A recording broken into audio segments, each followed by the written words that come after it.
Hello, mai haere mai, Morena. Welcome to today's council meeting. We're at the 25th of March 2025 already. But I do want to begin our meeting today to recognise and honour a member of our community that has just passed away. And I'm going to ask you to stand in a moment of silence for Alex Wiley, commonly known as Grizz. He had an MBE, he born in 1944 and passed away last week at the age of 80. Alex put Glenmark rugby on the map, I would have to say, playing for Canterbury Country, Canterbury, was an All Black, was a coach, a selector, and then went on to coach England, Ireland, South Africa and Wales. But actually Alex is all of that. He was a real icon of the district, and I think that we need to recognise his passing with a moment's silence. So can I please ask you to stand for a moment?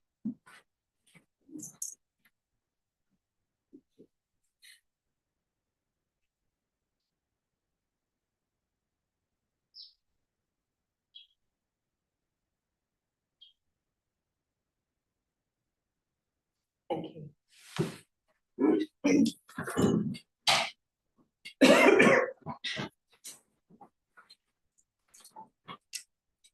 Thank you, councillors. I just also wanted to acknowledge, this is a really important week for us as a district.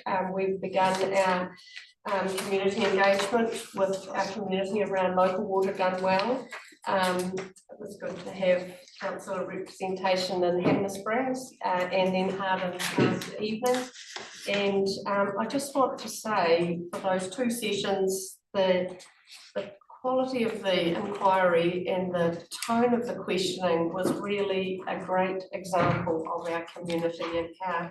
And so I thought those two sessions really upheld the principles of what we are trying to navigate our way through and help our community understand what that means. So I know we will have some presence this evening here at 5 o'clock in Amberley, and then we've got another session tomorrow night and then Thursday as well. But it's good to be able to speak clearly and help our community understand what is quite a complex change in what we're doing and how we deliver those services. So thank you for that support. Typically we will start our meeting today, but we're a wee bit time bound, so we have got a 3:30 citizenship ceremony, and we've got a little bit to get through, but I know that with your support we'll meet that deadline. Health and safety, the entrance or the exits, should we need to exit this building, and the assembly point over in the green space to my left and the doors that you'll use to get there. We do have a leave of absence previously been granted for Councillor Tom Davies, so that's already in hand, thank you.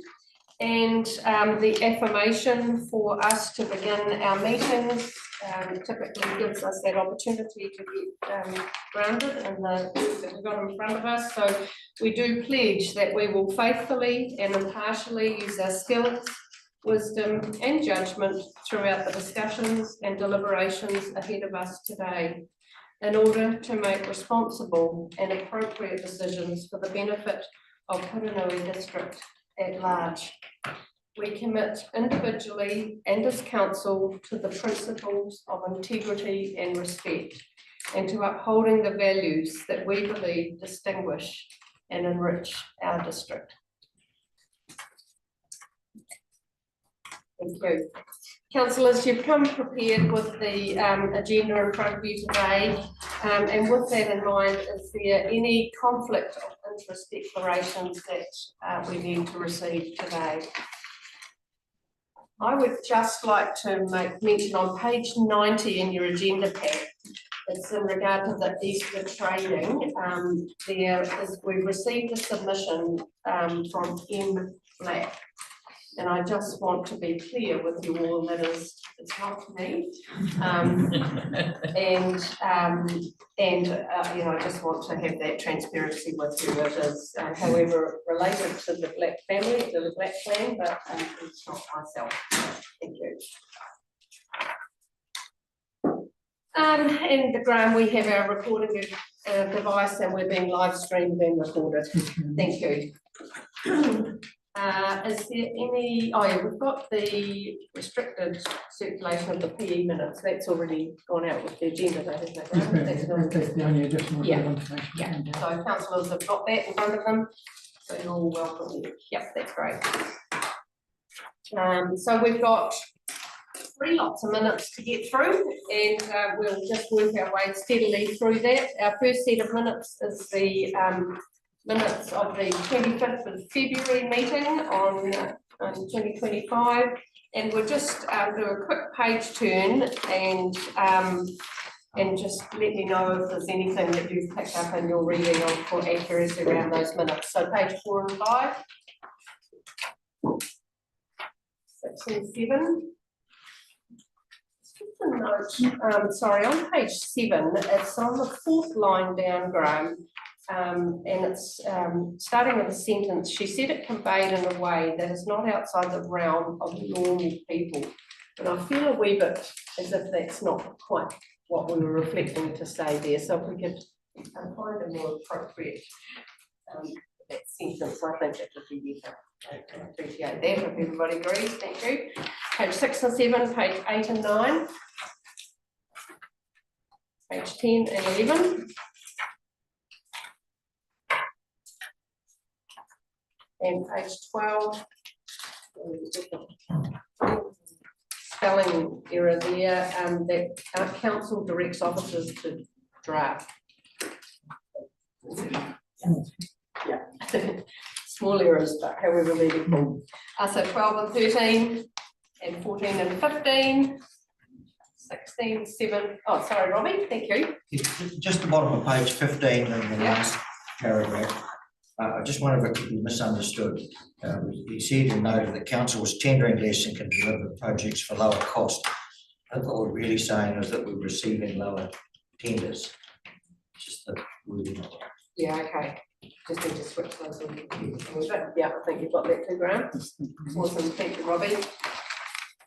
Feeling comfortable with that. So taking us through to page 16 and 17, and 18 and 19. That's the next set of minutes from the 25th of February meeting. That being considered with those minor changes to those minutes, is someone comfortable to move that we move those minutes? Gary, thank you, Pauline. All agreement with that, please say aye. Aye. Against, that's carried. Similarly, we'll just work through those pages for matters arising. Page 4 and 5. Do you want to say anything about? On page 5 about the sanitary bylaw, it sounds like you have to change from undertaker to applicant. It needs a whole review of the bylaw. So I thought what's the point of the cost to the ratepayer for that? And there is an exemption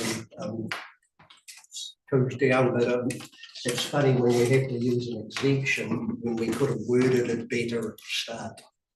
Okay, so you're not going to progress the notice of motion. And I guess for clarity, when we're thinking about the sanitary bylaw as was adopted, when you read the entire bylaw in its, or when you read the bylaw in its entirety, 6.1 talks about the funeral director, and that's what Vince was raising, but actually 6.5 talks about if for spiritual, cultural, financial reasons, you've got an opportunity to not use a funeral director. So with those discussions, I think that it felt that when you read the bylaw in its entirety, it actually covers both of the issues that Vince was raising for us.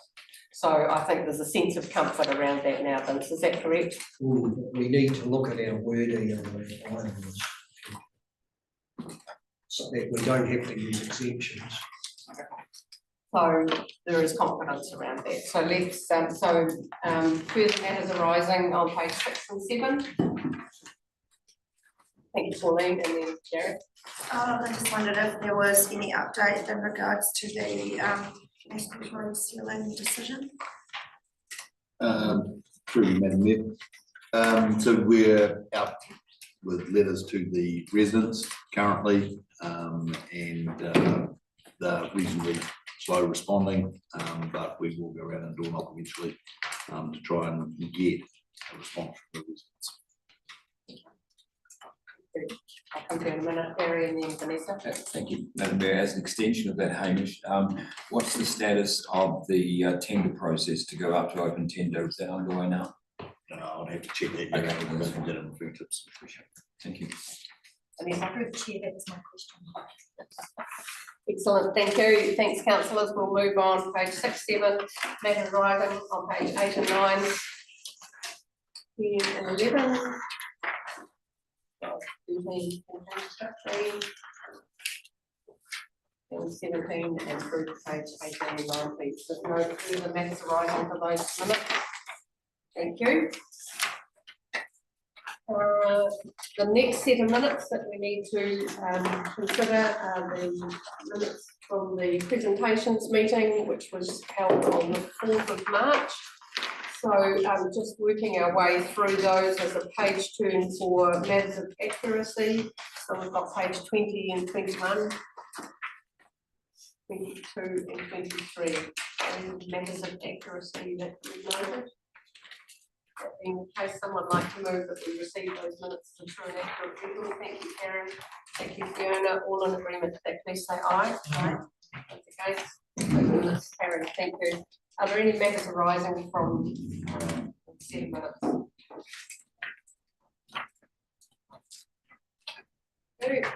Just want to reinforce, I know I talked about it last time, but tomorrow Together Haranui are hosting a hui. It's talked about this in the minutes here at 1 o'clock tomorrow around family harm. There's a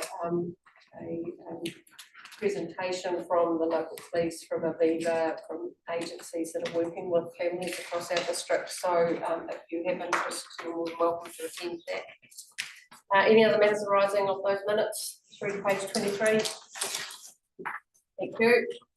We'll move on, and our extraordinary meeting, which is was set for the 18th of March. And the minutes are in front of you. So just looking at matters of accuracy on page 24, 25, 26 and 27. Are there any matters of accuracy there? That being the case, someone like to move that we receive those minutes from accurate.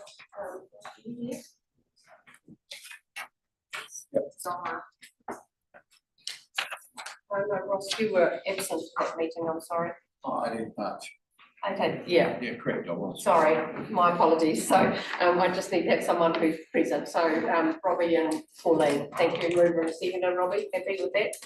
Sorry about that. Catch you next time, Ross. Yeah. All in agreement that we receive those minutes, please say aye. Aye. Okay, that's carried, thank you.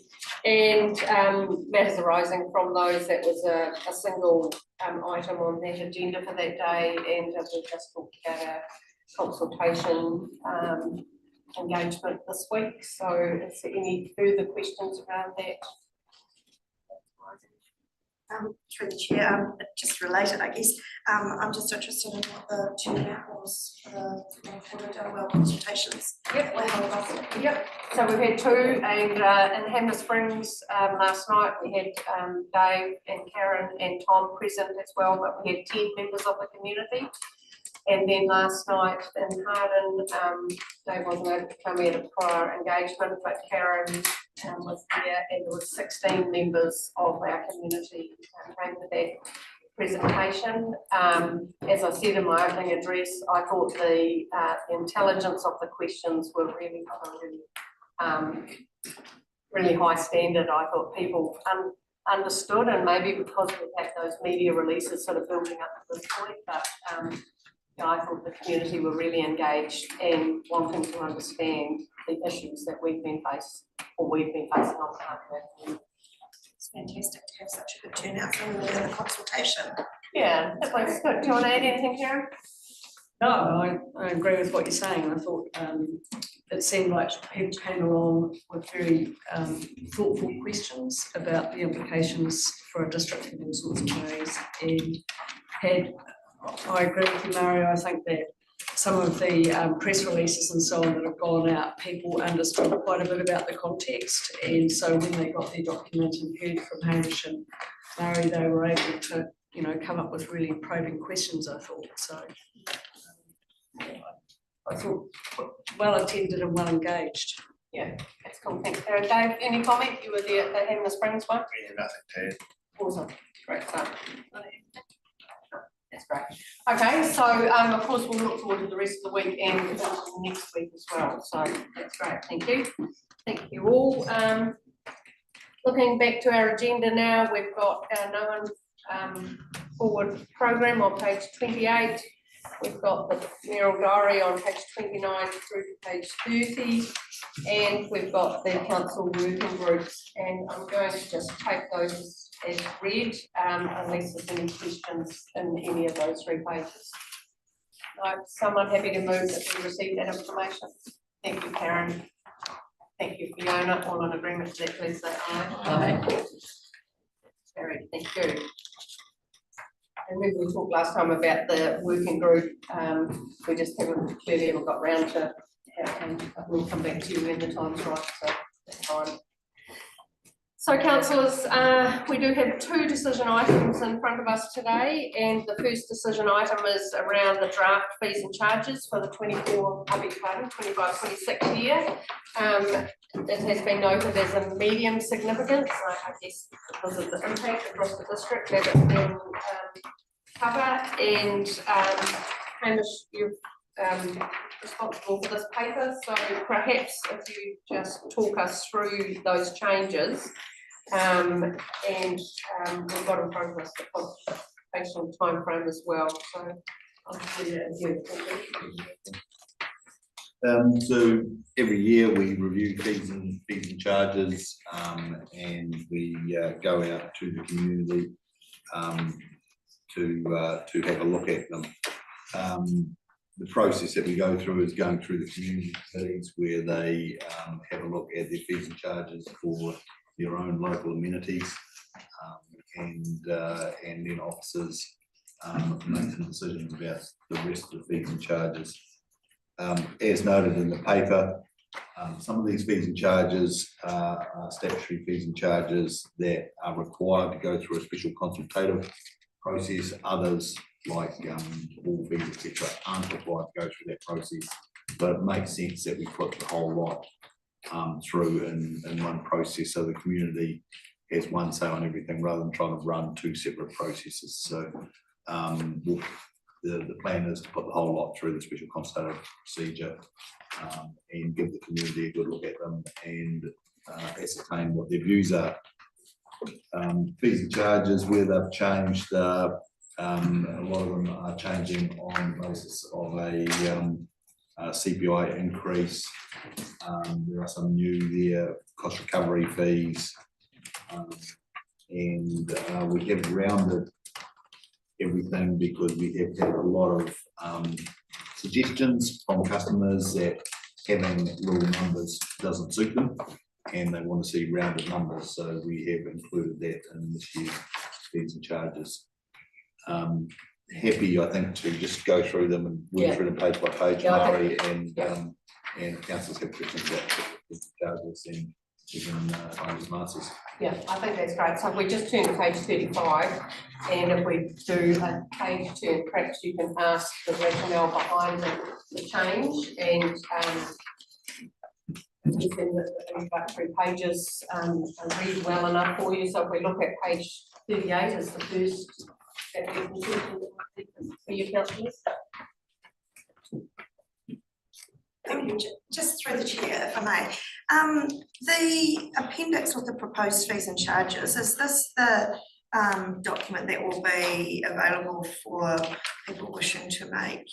I know we've got the fees and charges here, but the actual tabular part, is that the table that will be available for constituents. I'm saying yes.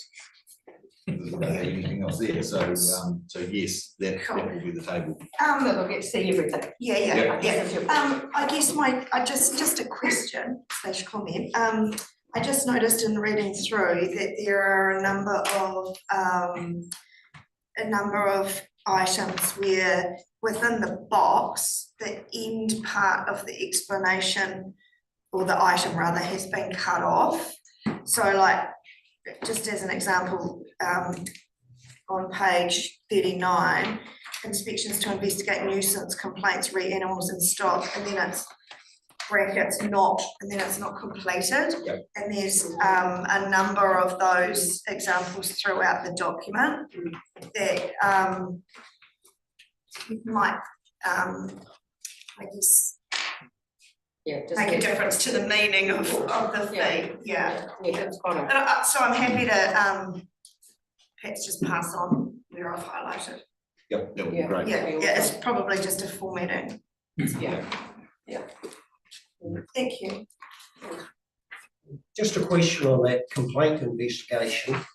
How do you get your funds when you inspections or investigate nuisance complaints, re animals?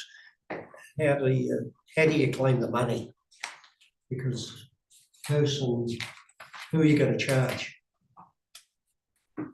So we only charge where there is found to be a nuisance. And we charge the owner of the animals. Who decides the nuisance? So I'm just trying to get how the process works.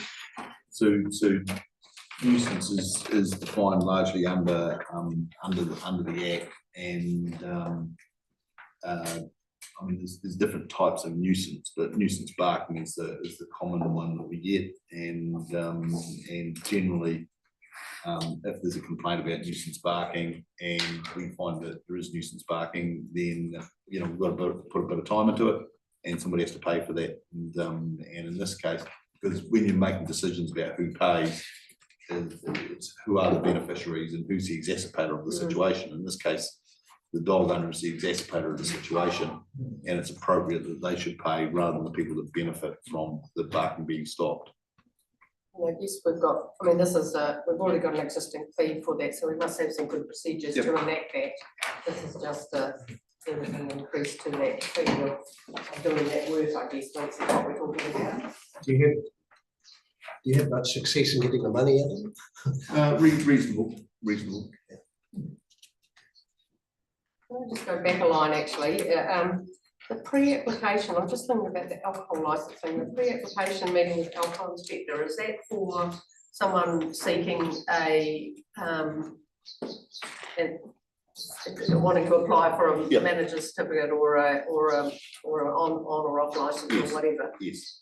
And would it generally take an hour, or is it, do you get charged? It depends how straightforward they are. So I mean, if it's someone just pops in for want to have a quick check on a renewal of their manager's certificate or something, then it might only take 5 minutes. And they won't be charged. So But for more complex applications where people need to come in and sit down and work through the process, I mean, it can take an hour or two. right. And do you think that that will arrive at a better space quicker because of that pre-application hearing, so that it irons out some of the issues that may be presenting? Yeah, so it's not a hearing, it's No, about. I understand it's not a hearing, but yeah. Sorry, it's about having applicants understand what they're required What to they do, need to do, and so hopefully it leads to them presenting a better case Yeah, okay. in the hearing, because they're better informed about the process. I'm happy with that. I just wanted to understand that it was going to get us to an improved place, I guess. You have a question, Fiona? Yeah, just following on from Councillor Daly's earlier question. I guess one of the other things with nuisance complaints, and we see it occasionally when we have neighbours creating issues and calling out, making requests for staff to come and address something, and frequently, sometimes not upheld, would we ever actually pass some of those costs on when it's being used and not upheld that way? Probably not. It's a very difficult thing to do. Generally, those people believe there is a nuisance. If we don't find there is a nuisance, they're not going to be inclined to pay any money to be told that we don't agree with them. Yeah, I just, And like that particular fee, I mean, it's not very often that we would utilise it, because always our first call is to go and talk to someone and say, did you realise that your animal's causing a nuisance to your neighbour? You know, and 90% of people go, no, I didn't, but I'll do something about it. And it's only when you get really persistent nuisance that you'd actually start putting those fees on, because you've given people an opportunity.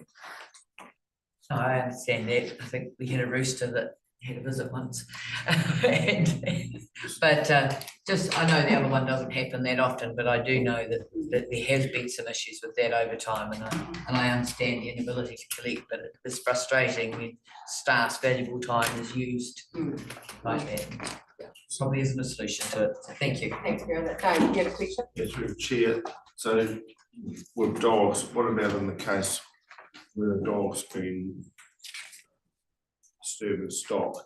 Yep. And officers have had to come out to a couple of times and put a plan in place to, would the owner of the dog pay for that?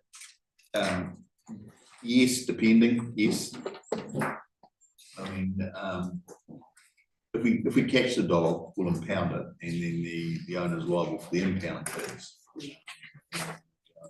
And it's probably a more significant. So if the dog acquiring stock, then there's probably a whole range of issues that need to be addressed at that property. You know, I mean, animals attacking other animals. It might result in the classification of that animal's menacing, so as to wear a muzzle, or you know, there's a whole range of stuff goes on. So it's yeah, the nuisance one's a bit of a catch-all where there's not other specific. So like, I do know a case in point of a management plan being put in place. Yeah.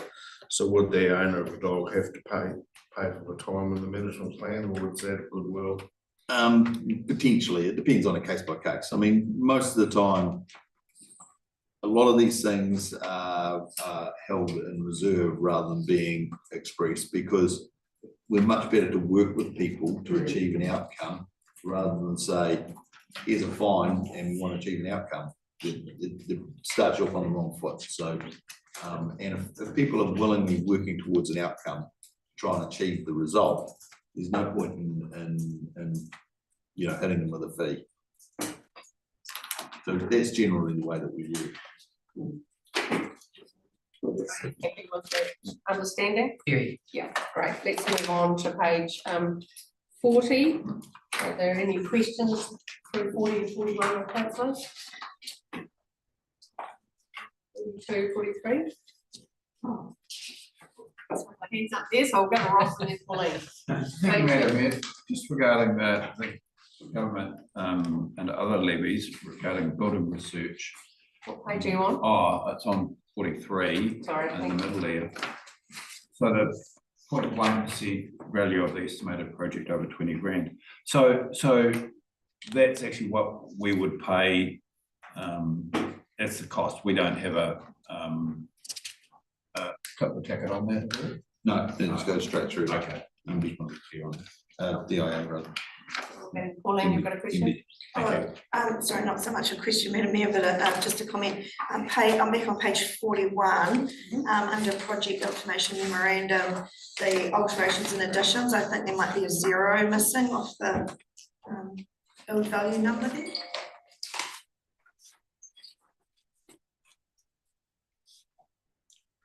It's about halfway down the page. Find it, Graham.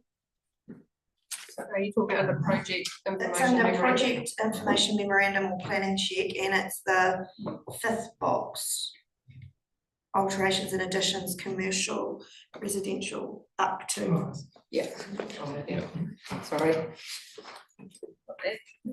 Perfect. We move on, page 42 and page 23, anything there? And we're on pink grounds, so 44, 45. 6. Oh, sorry, Robbie, thank you. Just bear in mind here, the development contributions, right at the bottom of the page on 45. The walking and cycling one, presumably that's the runoff of the existing one, and over the page with Southwood Reserves 0, is that, I just want to be sure about what's replacing what there. So Southwood Reserves goes to 0 because we've collected the money that we need for that Southwood Reserves that we said we collected. Jason, confirm that? That's exactly right. Up to that point, we've collected all that we need to do the predicted groups as part of the long-term plan or the previous development. A little bit more for the walking and cycling routes, but yeah, to date, or expected by the end of this financial year, we would have received all the money from the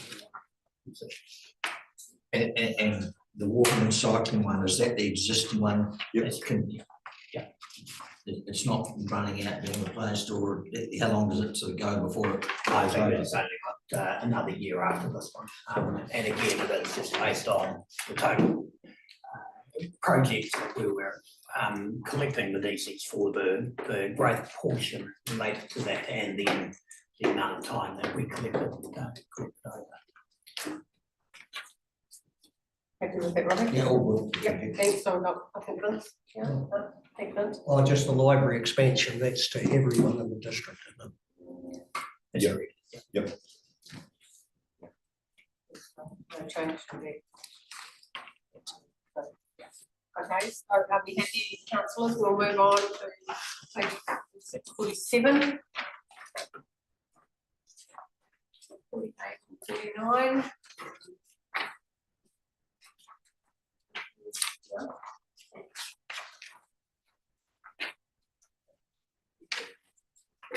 Excuse me, sorry, just going back to page 47 actually, the gambling one.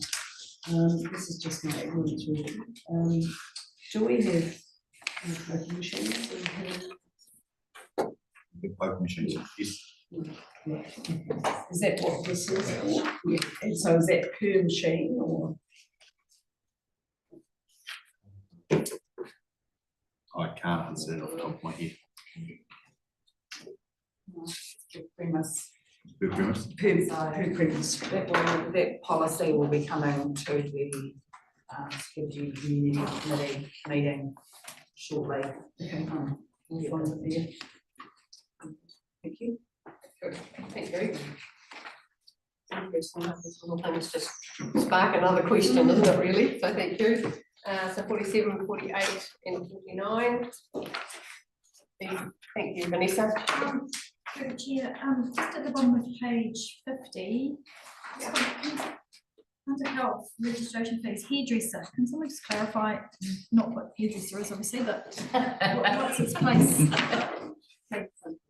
So it is under the Health Act, the government is reviewing whether hairdressers should be under the Health Act. Relatively low risk nature of what they do. But at the moment, we're required to do inspections on hairdressers, and so there's a fee for that. Thank you. Thank you. Page 51.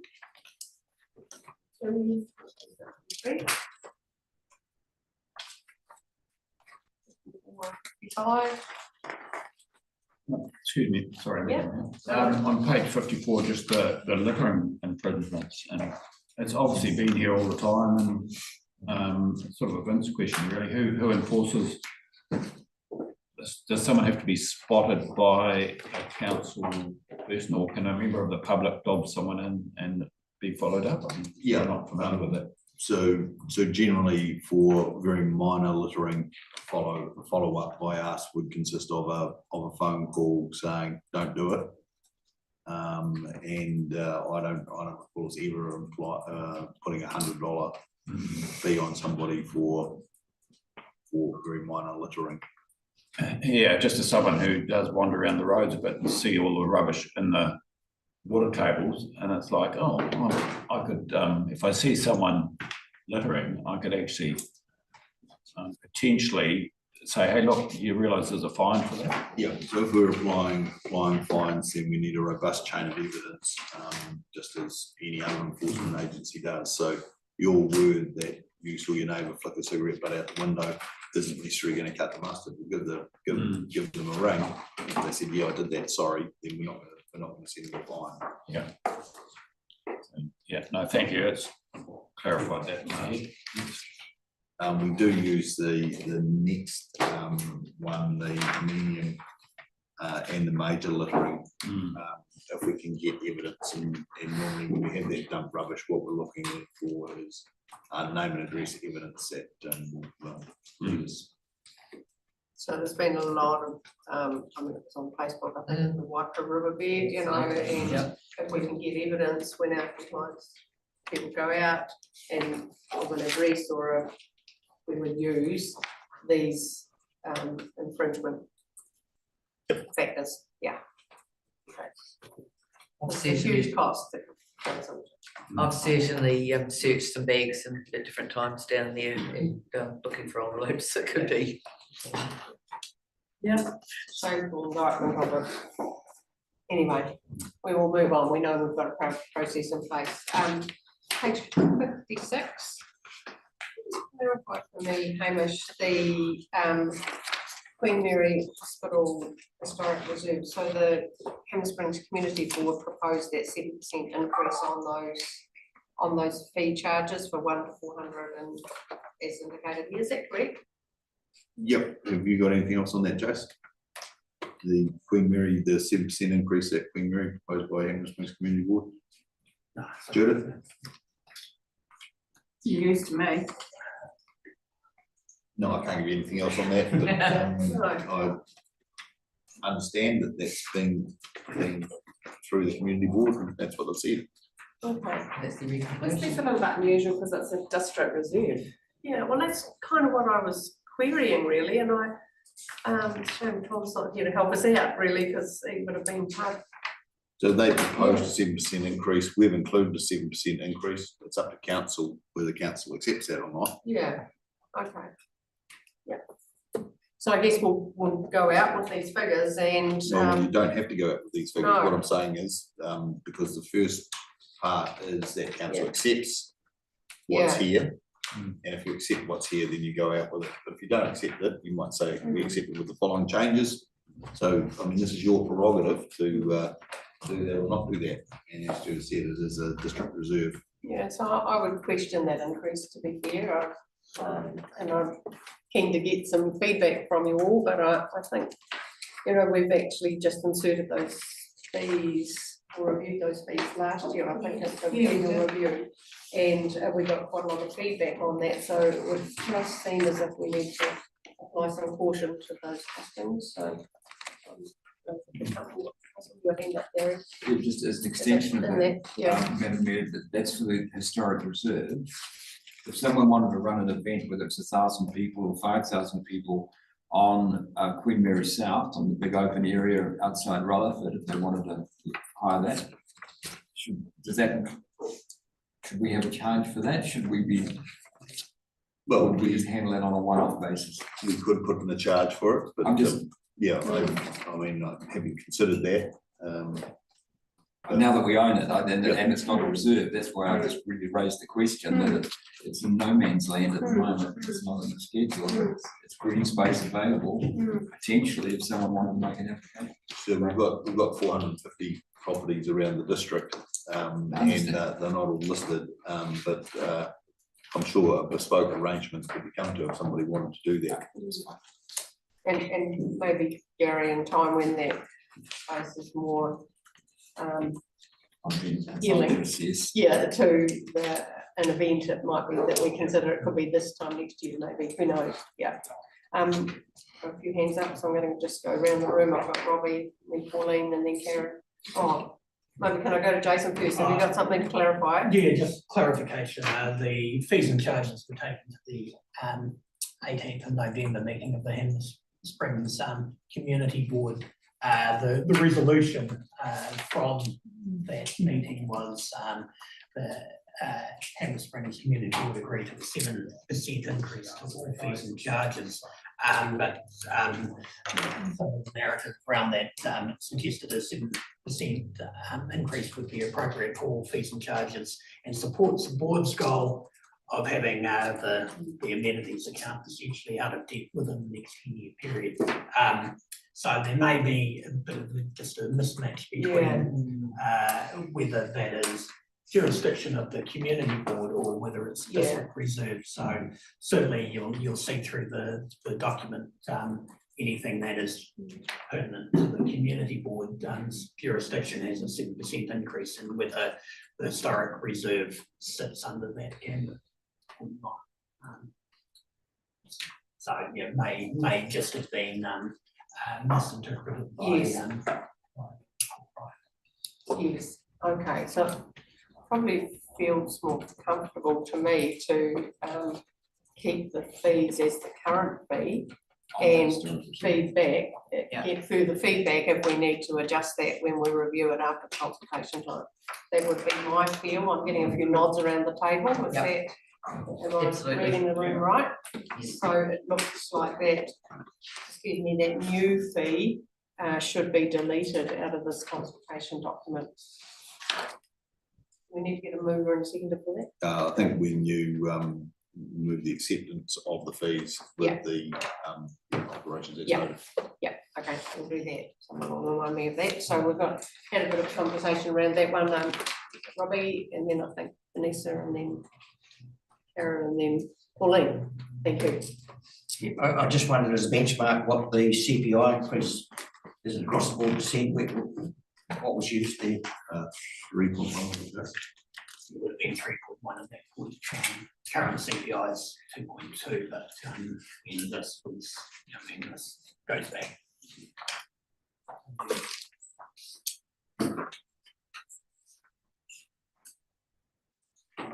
So we note, Vanessa, I think. Thank you. Thank you, Vanessa. Chair, I think it's important to remember that we're talking about ticketed events that actually have exclusive use. I actually don't think the fees are unreasonable. Oh, okay. Right. So I guess that I don't know if we need to get a motion around that if there is considerable dissent amongst the councillors, but yeah, where's the agreement that actually we go out with the current fee, or have I got more support for a proposed new fee as suggested by Councillor McPherson? Madam Mayor, look, I hear what Councillor McPherson is saying, but I certainly, if there's a feeling from the community, if that's the case, that will be the feedback we'll get, but I'm more than comfortable with it, with scrubbing those.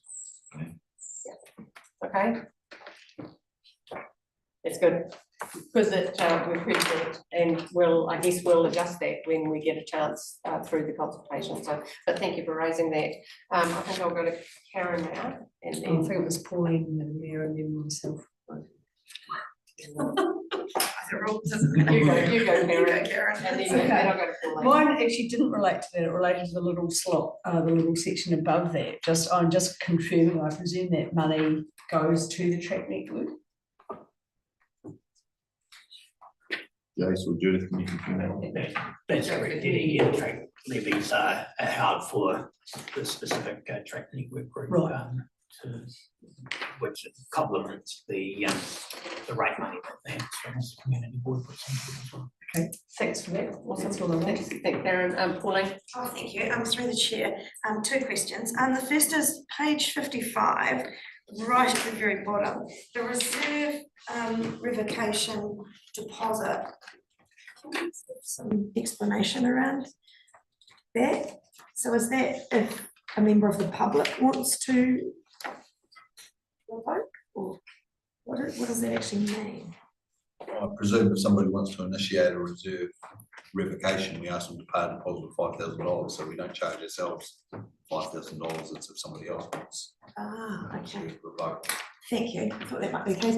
And then secondly, and I may be maybe getting ahead of myself here, I guess along the similar lines of Councillor Jackson, but the top of page 56, the Queen Mary Hospital Heritage Reserve access to buildings at $50. Is that something that we need to be thinking about, given that, you know, we're about to complete our stage 1, or is it a separate process, or? So this is to get someone to go and unlock a building so that someone can have a look inside for whatever reason. There's a cost to council every time the building's got to be unlocked. And we haven't had any through Madam Mayor, we haven't had anything recent, but we get from time to time photographers or various people who want access, and because we get charged every time Human Solutions go there, we don't charge it all the time, but sometimes we do. Right, thank you. But and I guess the follow-up, what I have noticed, and I've been having some conversations with the property team leader, is the Soldiers Block fees not in this. Yeah, that's where I was going. Yeah, those don't need to be consulted on. But they're not there, so that's a bit of a work in progress as to what we are going to charge for the building. And then we might potentially at the same time, Hamish, we can talk about Queen Mary South and something in at the same time. So yeah, they're still working on setting the appropriate program. Yes, that's great, thank you. I've just got more of a question, outstanding landscapes. I've got a constituent who wants to put a new roof on his house, but he has to get a consent. Would that come under other land use consents or something, or would he have to pay a $2,500 deposit to put a new roof on his house? Because it just happens to be sitting in an outstanding landscape. What fee would he get charged? Well, without knowing the specific detail about what's being asked, I'm not even going to be prepared to speculate. Yeah. Sometimes it's not just a roof on replacing a roof on a house, so I need the detail of it.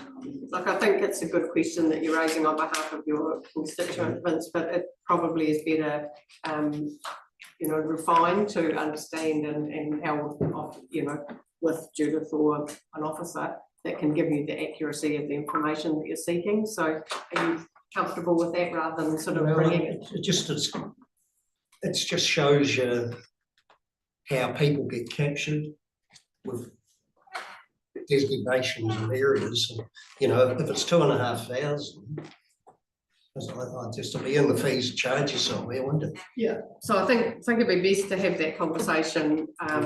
You know, when you get you know where the site is, and have that, so you get more clarity of where that fee structure might be called, I guess. It's a cool way. Okay. It's on coastal. Okay, so let's carry on with this paper, and you can have that conversation perhaps over a morning tea or throughout the day, so that you've got clarity in your mind. Thank you. Vanessa, thank you. Chair, look, I just want to very, very quickly take everyone back to the Queen Mary fees, sorry. Can I just seek clarification that the community board have proposed an appetite for a 7% increase in fees? That's correct. Where do they sit as far as the consultation process goes? I gather a community board can't make a submission. That's the current situation as we understand it. But I think Jason's right. You've looked at the minutes there, and they were proposing 7% within their jurisdiction, so the stuff that's community rated. And I think when officers have written the report, they've got confused about the Queen Mary site and included it with the Handemer amenity sites rather than as a council site. And I think this proposed fee structure will go to all community board and community committees, so that can probably be clarified at that time, and then the feedback can be sought. whether the minutes actually didn't truly reflect what they were wanting to propose, I guess. Yeah, Thank you. you happy with that? Yep, okay, Enough, thank you. good on you. Radio councillors, we'll move on to some further pages. I think I'll pick it up on page 58 and 59, 60 and 61. 62 and 63. Pauline? Thank you through the chair, probably more a comment than a question, but I just noticed, and it's great to see the rapid number sign self-installation fee that's dropped due to reduced supply costs, and I'd just like to capture somewhere it might be time for, you know, a little push in regards to that programming. Just given that, you know, it has become financially viable for a number of people. Yeah, and I think the good value about all that good work is that every new gateway gets that, it's a rapid number, so we're capturing it forward thinking. It's a retrospective, but I take your point that it's there is a reduction in that fee, and I'm sure officers might pick that up perhaps and work on that one. Thank you. So 62 and 63 councillors, 64 and 65. Thank you, Lisa. Through the chair, at the risk of sounding like a broken record, page 62, it's just a timely reminder. Hamish, where are we at with the proposed workshop? Social housing? Probably not as close as you'd like to be at the moment, Yeah. but I also got time to remind to talk with the local developer yesterday as well, so Yeah. it's still on the radar, and yeah, we will get to that.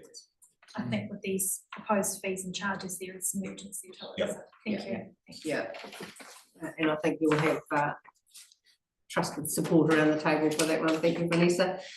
62, 63, 64, 65. 66. The time-wise scheme, Dave, that's something you spoke about earlier, so 68, 69, 70, 71, 72, 73. Yep.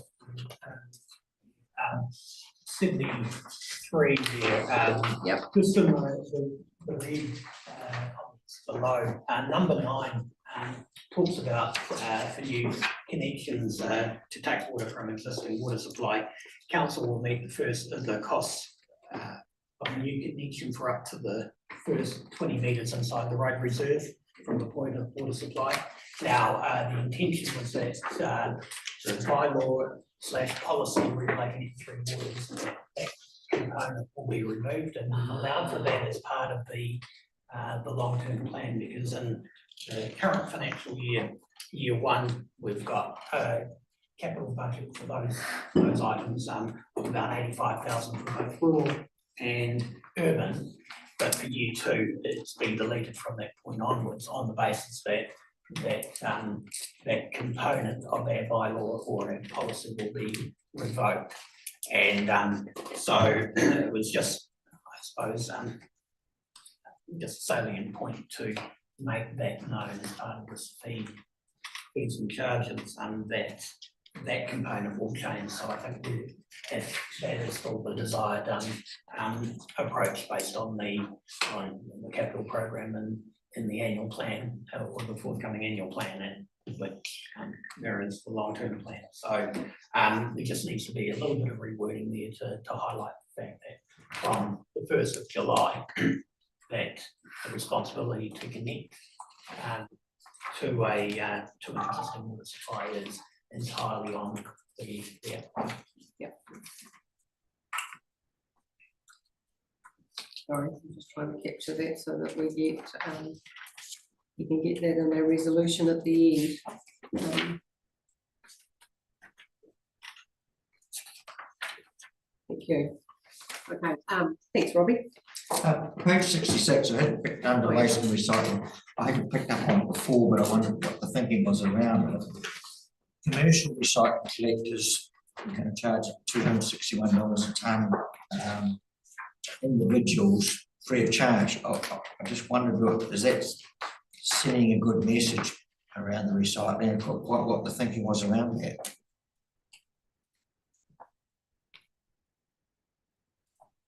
haven't found where you are. Can you give me Halfway down page 66 under waste and recycling. Yeah, Six boxes down, it says that the commercial guys, we're gonna charge them for turning up and tipping out a load of clean recycling. And then further down, individuals going in, of course, it's all free of charge.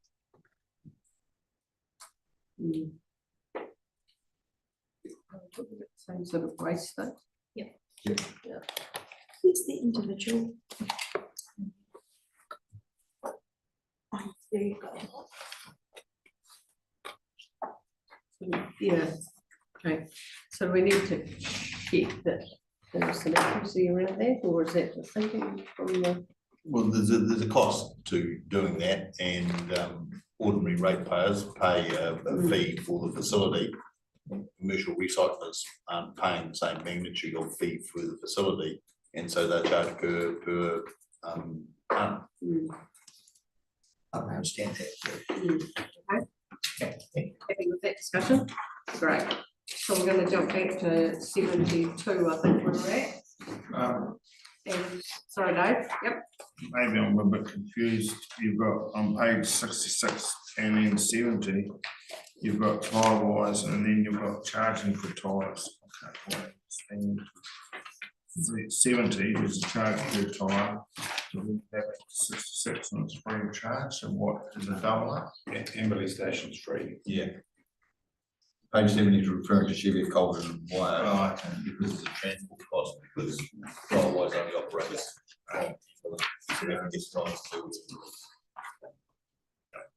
Good question, mate. It's good to remind us all.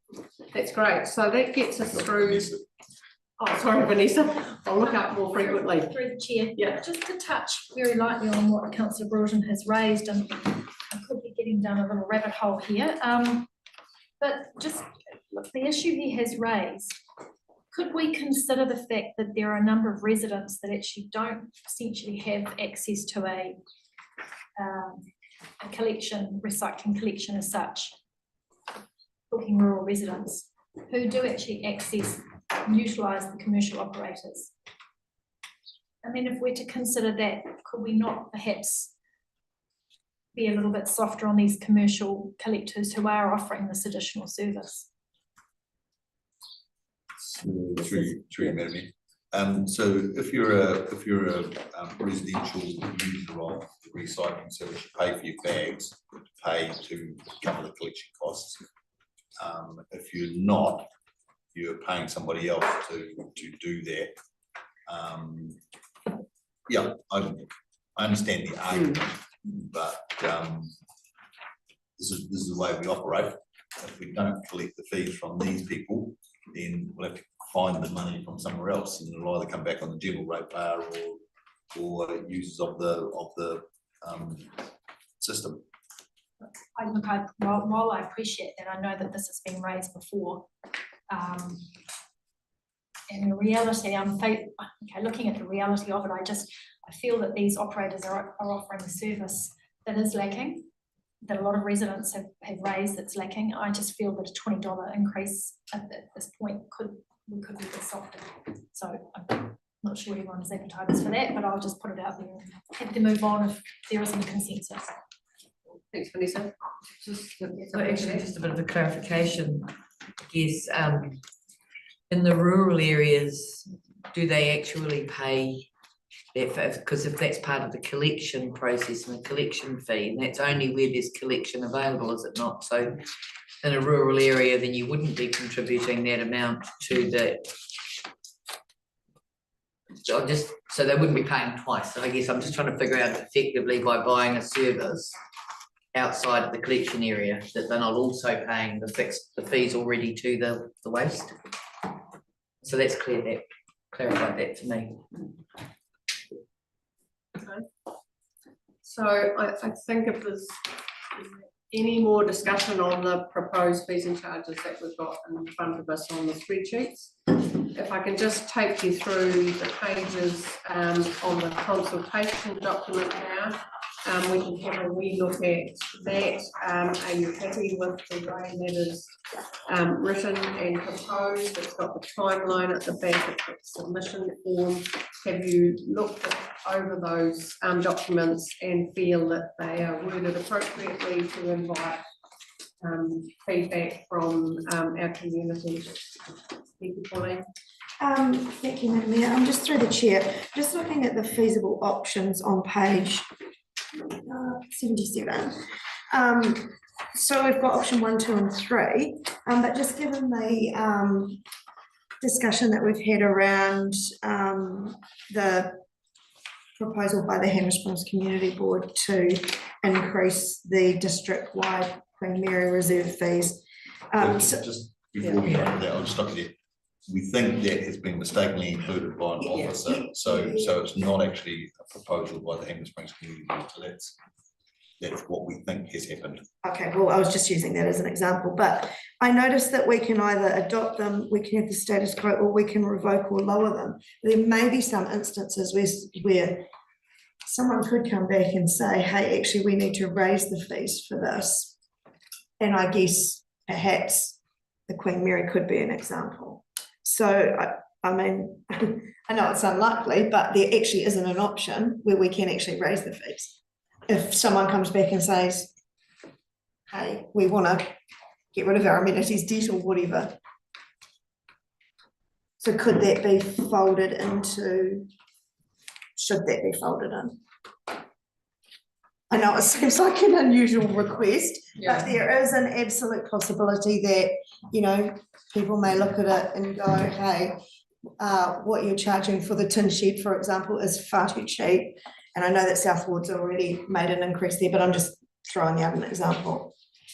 But I guess if a submitter didn't actually look at option 1, 2, or 3, but actually proposed as you're suggesting, that argument would be weighted and debated in the fullness when we receive all the submissions anyway. You know, if there were, you know, 100 people submit in the same manner, despite the fact that it's not 1, 2, or 3, but we would weigh that up in the objectivity of the information that we would be receiving. I'm sure that's what we would do as around this table. So in the event of, that would be given equal value, even though it's not option 1 or 3 in the consultation document. I'm pretty sure that's what would be. Madam Mayor, that's covered on page 82.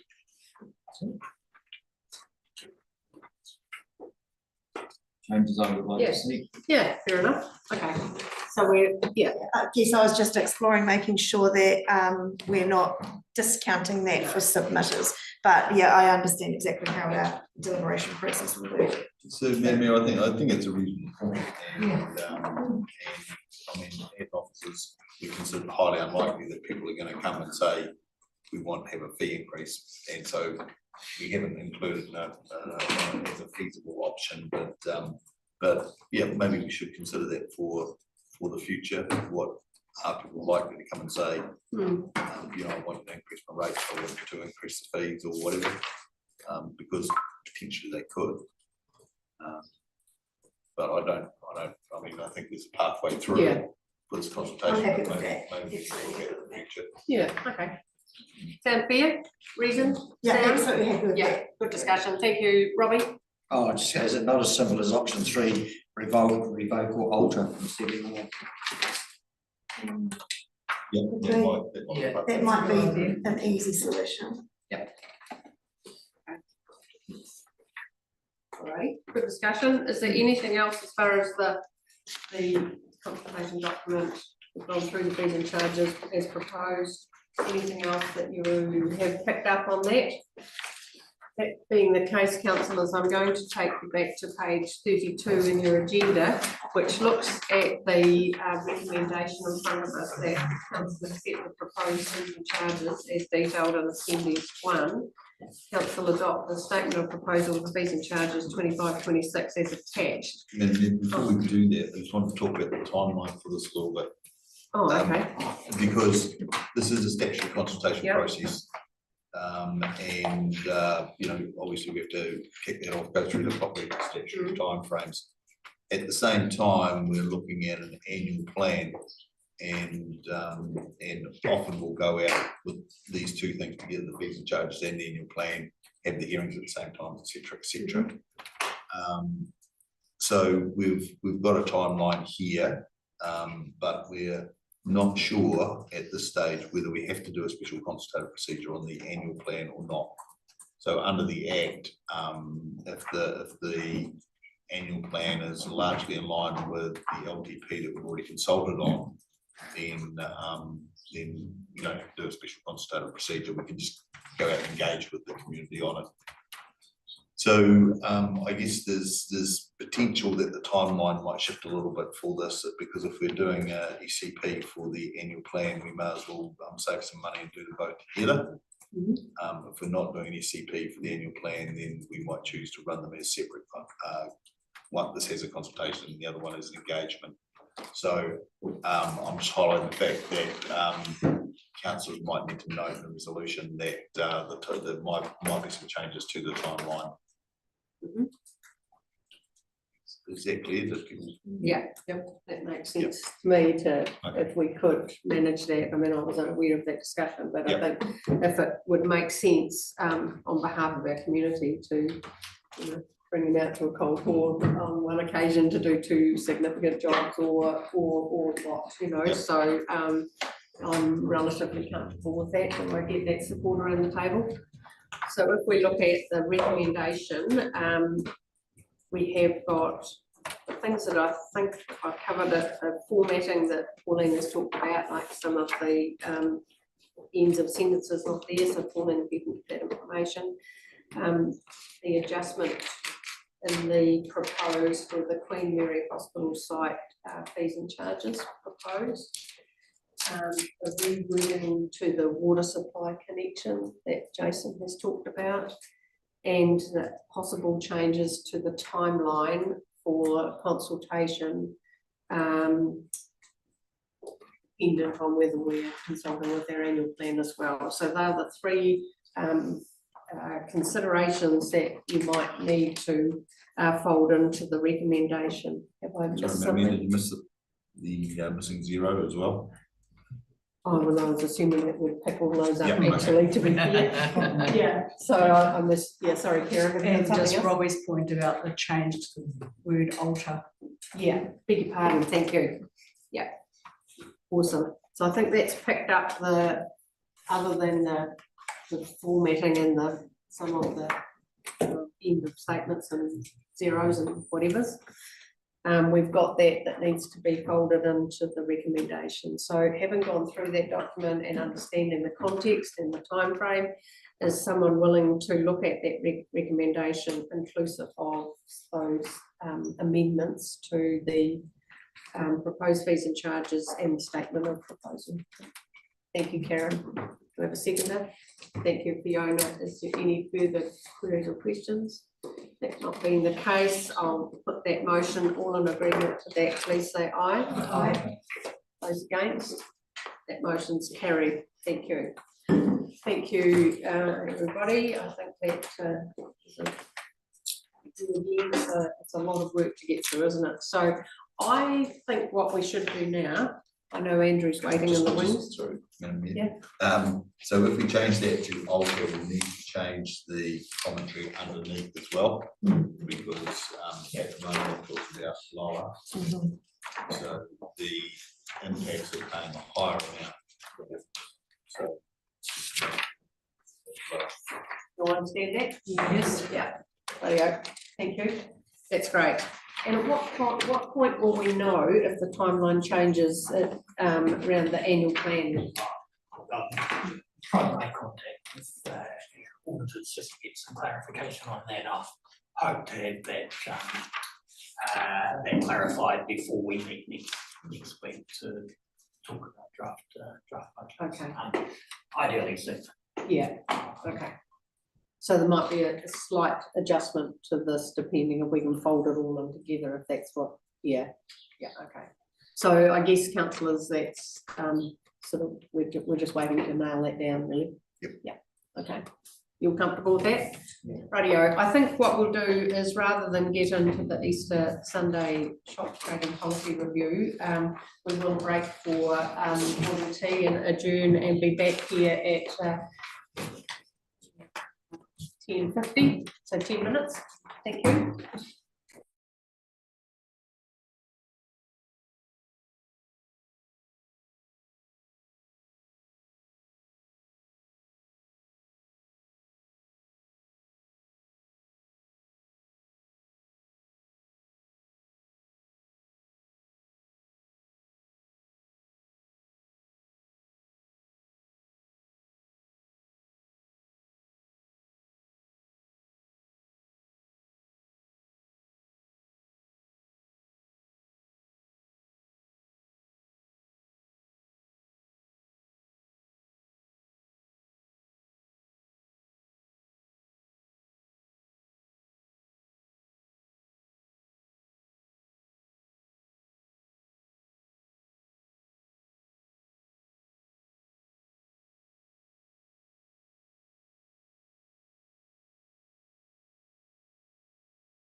Got our second decision item in front of us today on page 83, and that is the Easter Sunday shop trading policy review. Thank you, Andrew. It's great to have you with us, and the presentation of the feedback and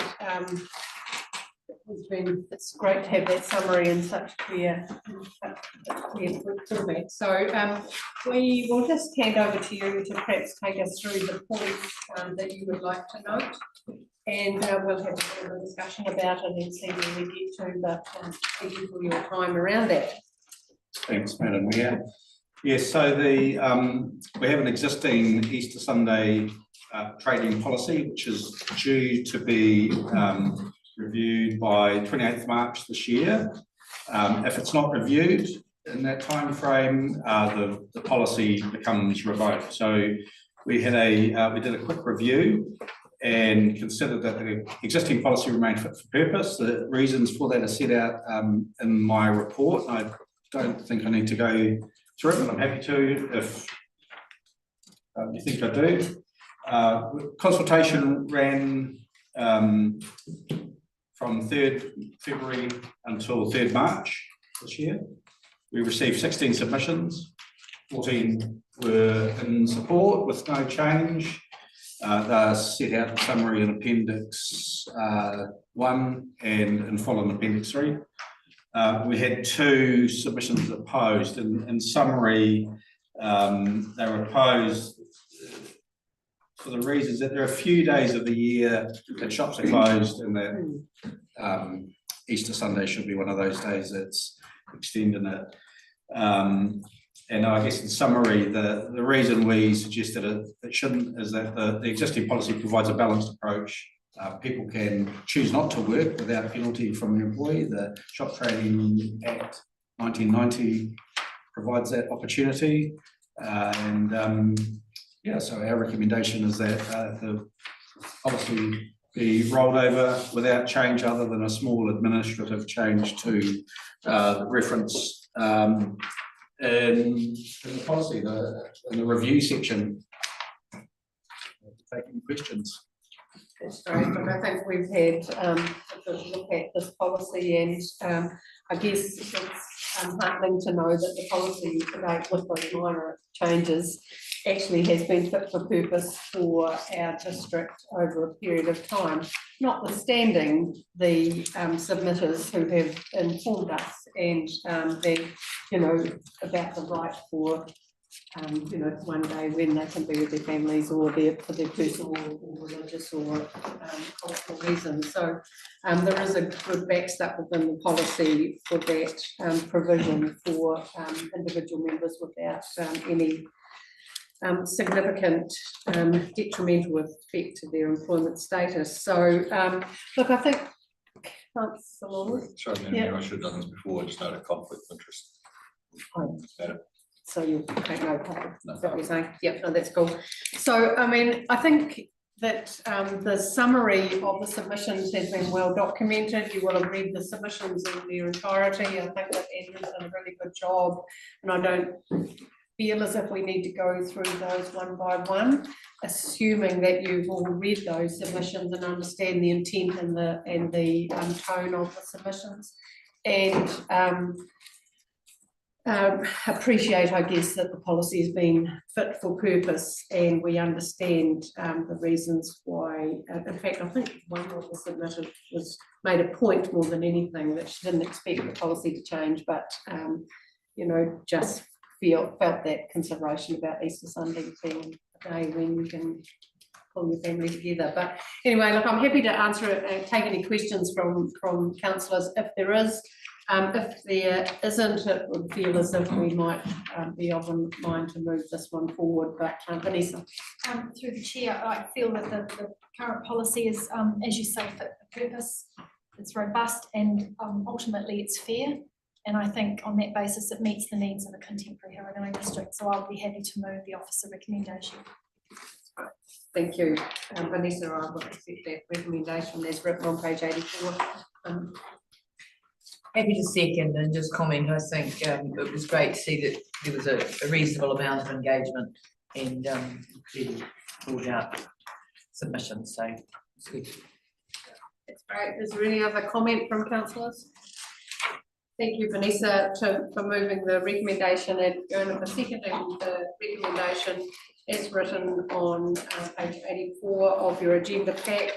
But it's important to note that councillors have read all of those submissions, considered the weight of the submitters, and agree that this policy with those minor updates is fit for purpose for our district. So with that, I will put that motion. All in agreement to that, please say aye. Aye. Those against? That motion's carried. Thanks, Andrew. I really appreciate what you do and how the way you lay out the information for us too. It makes it so much easier. So thank you very much. Okey-dokey.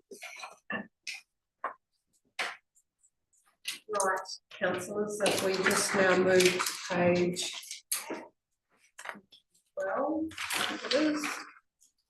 Thank you. So now we're looking, so this is a discussion item. It's our one and only discussion item today before we go on to the remainder of our agenda, which is the information item. So this is the Enterprise North Canterbury draft statement of intent. You will have read through that, you will have considered that, and perhaps you have some questions.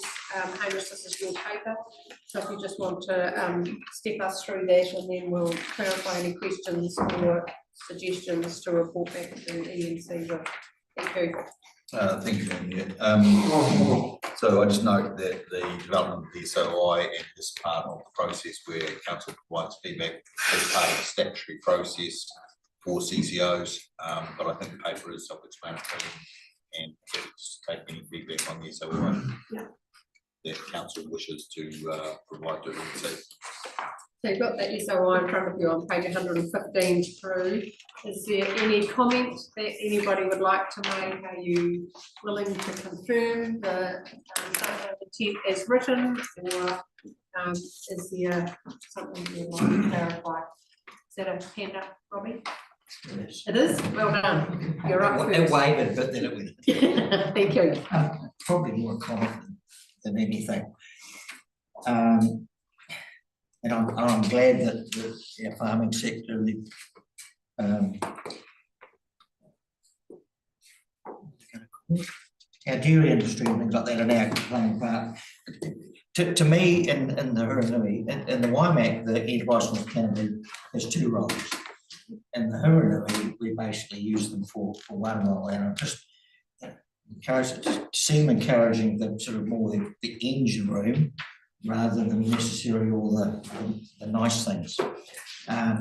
We've got a tourism board that's walked around, linking the economy, increasing the economy into tourism. And yet we've got a group now that is supposed to be doing the economy, but to me, they're weighted leaning towards tourism. So I think we're a wee bit mixed on roles.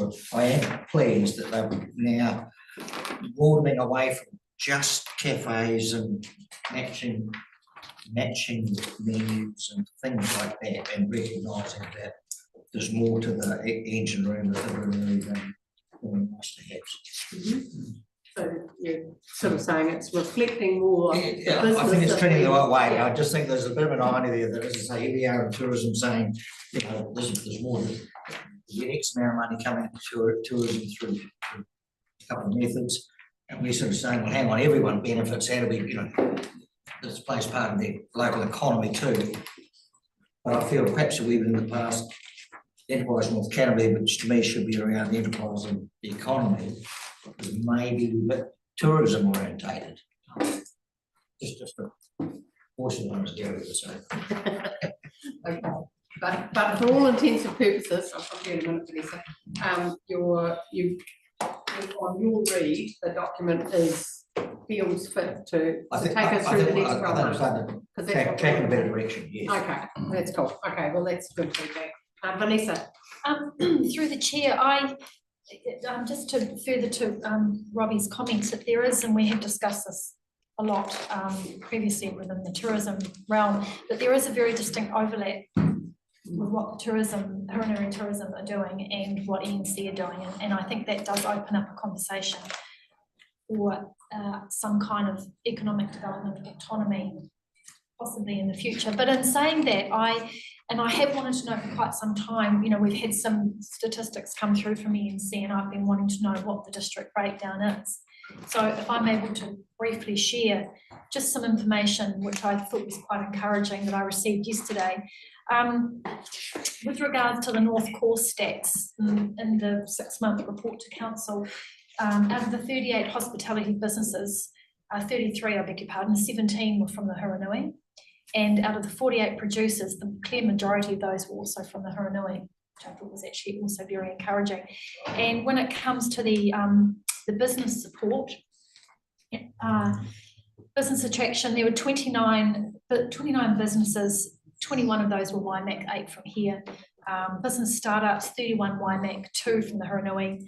The business startup online course, 25 from Waimak, 5 from Huronui. Business support, 135 Waimak, 20 Huronui, and so on and so on. So, initially I looked at those figures and I was a little bit like, but then you have to bear in mind that we're talking percentages as well.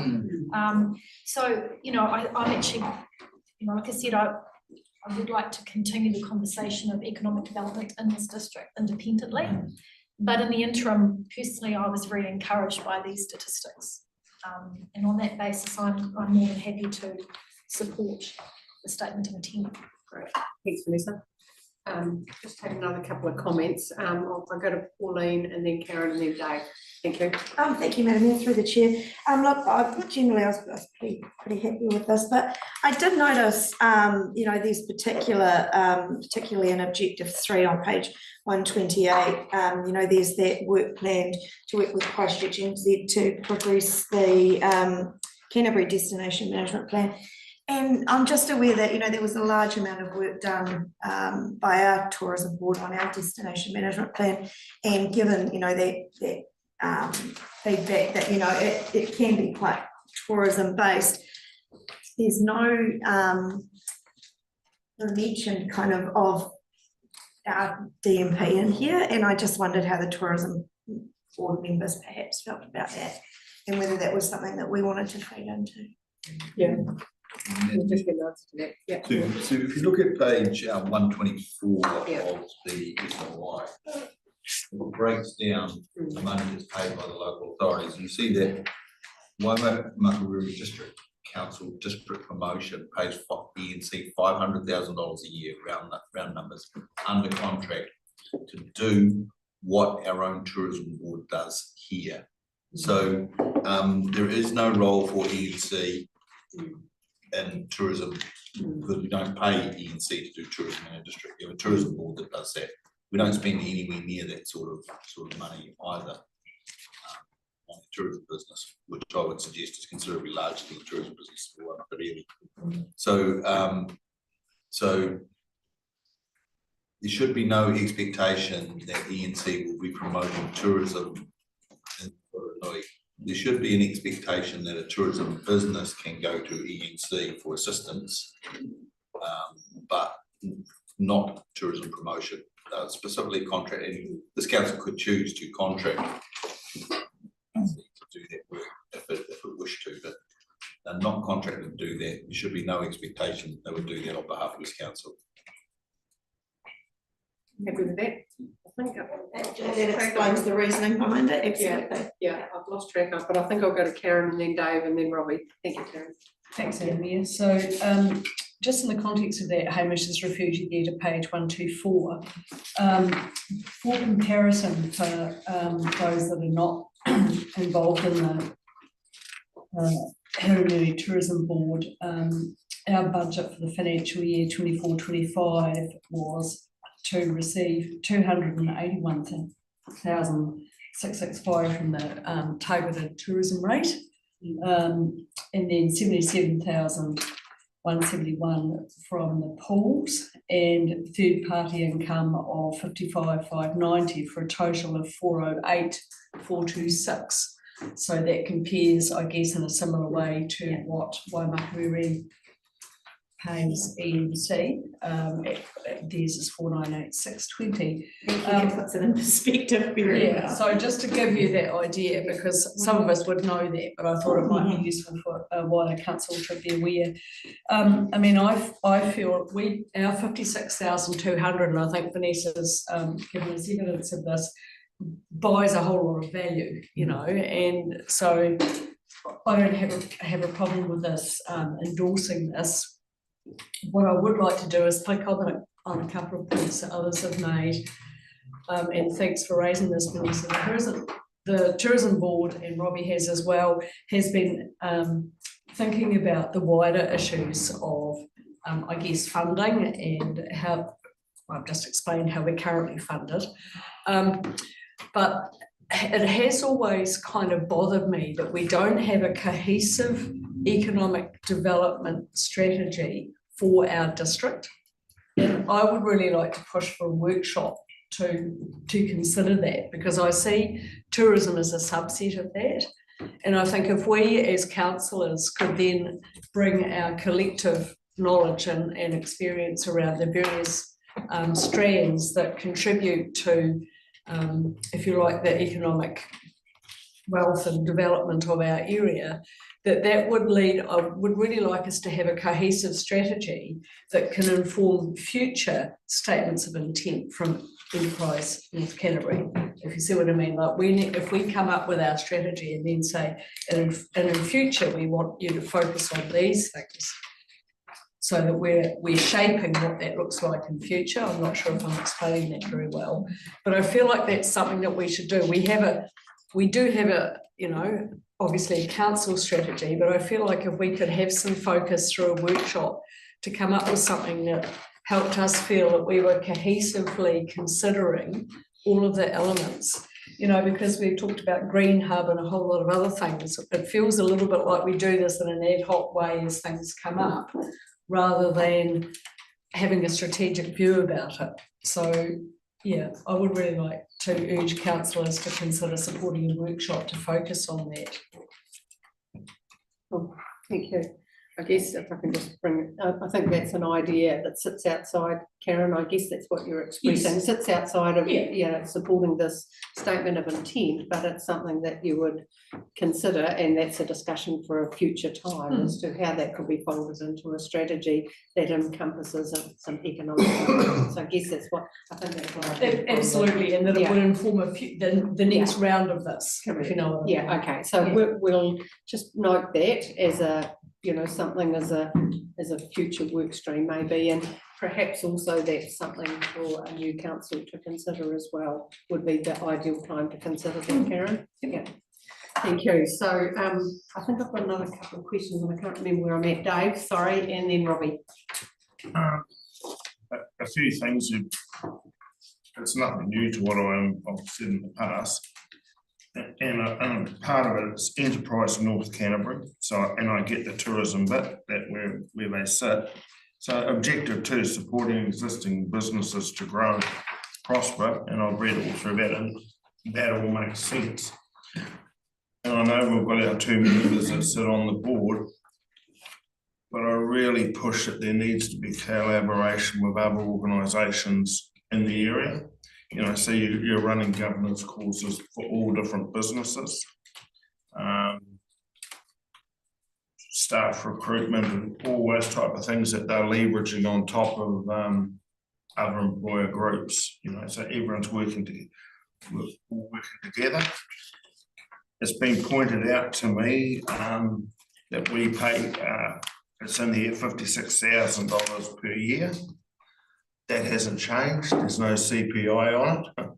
So to me, if you want to get results and whatever, you pay your way. So if Waimak's got a CPI every year, I'm just asking the question, how come we aren't? So that was another thing I picked up.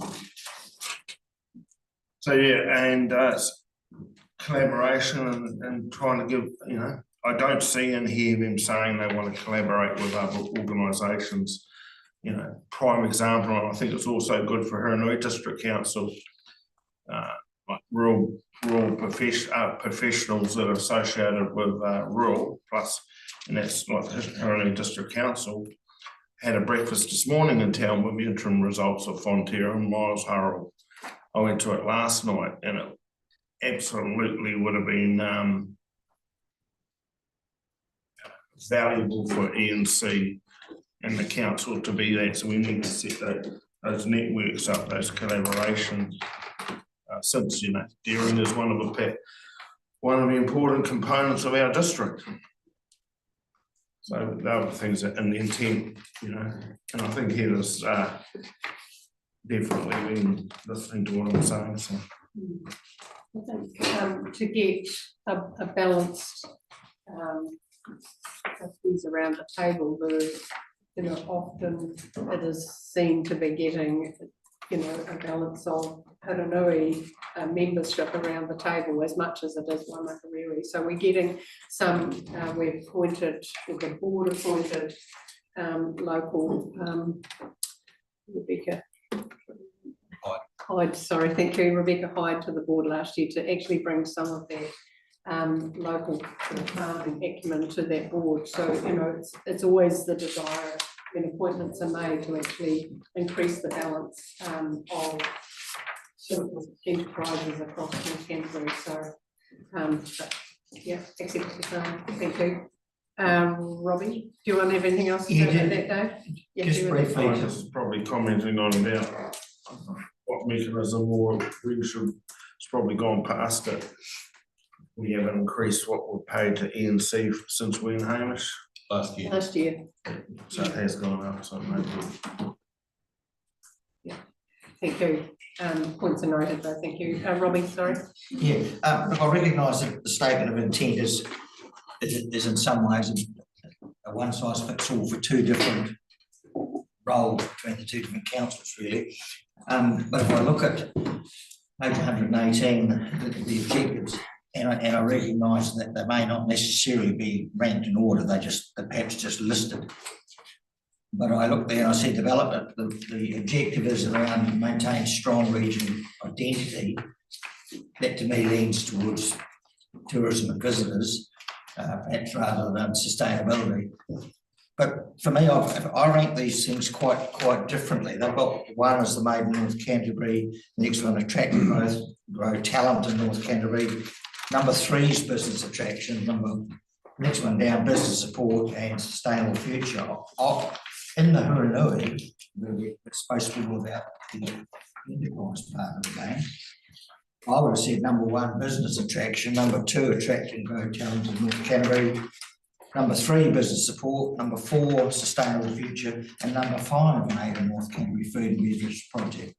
So that's all I'm saying is an area the emphasis is on, to me, should be on the enterprise rather than just the visitors and having a nice day out. Yeah, I mean, I guess when one reads these documents, they don't, it's, you know, number 1 isn't ranked in higher priority to another. It's actually all of these profiles need to be addressed to ensure, to enable the whole strategy to actually have the teeth that it needs to perform. So, yeah, I think it's important that we read this actually not in a hierarchy of need, but actually that all of the things are of equal importance. So, yeah, but that can be feedback to ENC as well. I'm not sure how that's addressed actually. Yeah. Is there any other comments? I'm making an assumption that we've got, Vanessa, you are happy to move this recommendation for the statement of intent. We have got some actions that might come from that. So are you happy to second that and wording? So if there's no further discussion around the wording and the considering the draft ENC statement of intent, I'll put that motion. All in agreement with that, please say aye. Aye. Those against? That's carried. Thank you. Just as an aside, and it's not actually to do with the ENC, but it's just made me think about, I've sent this out to you all as in a email, but if you just lock into your diaries Tuesday the 27th of May, under the umbrella of Mayor's Task Force for Jobs, we have invited Brad Olsen, the Principal Economist with Infometrics. He will be coming to our area. He will doing a public information session on that evening at 7 p.m. in the Omahi Community Hall. It's free to, you know, community members, business people, whomever. Interestingly, that is also budget week, so Brad Olsen will be all over the numbers and the projection of our district. He'll have a Huranui lens on his presentation, but he'll have a wider context of the economics across New Zealand. So I just thought you might want to lock that into your diaries and inform your friends and neighbours. That should be a really good event for our community as well. So that's great. If there's no further discussion around the that report, that does take us through to the information items for today. So now 11:20, so we're tracking not too badly. And we'll just go to our first information item, which is the LGNZ full monthly report. Hamish,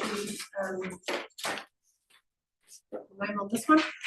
So we can take it as read. Yeah, that's right. Is there any points of interest or something that you've read in this report, or we will move on and start our financials. But Vanessa and Ross, thank you, Vanessa. Through the chair, I have read this report extensively and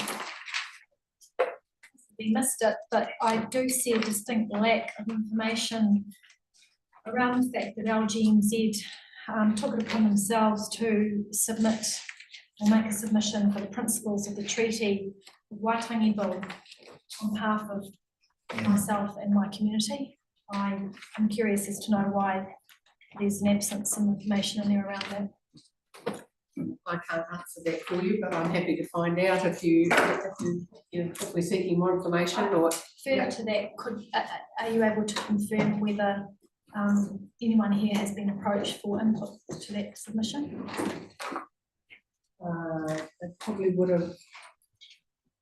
Remember that they send out maybe their draft? Yeah. Probably a draft. Generally, that would have been forwarded out to councillors as well. I don't recall receiving that. I honestly, I can't remember. I would be unwise for me to actually give a definite answer on that one. Thank you.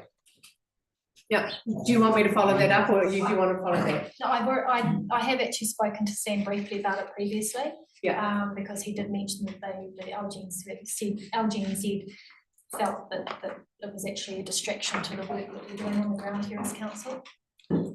And I queried him on that one. So I happy for you to follow that up, Madam Mayor. I'd like to know that any submissions made on my behalf and that my community should come to us for consultation. I think this is an issue that we need to take quite seriously. That's the case. Thank you.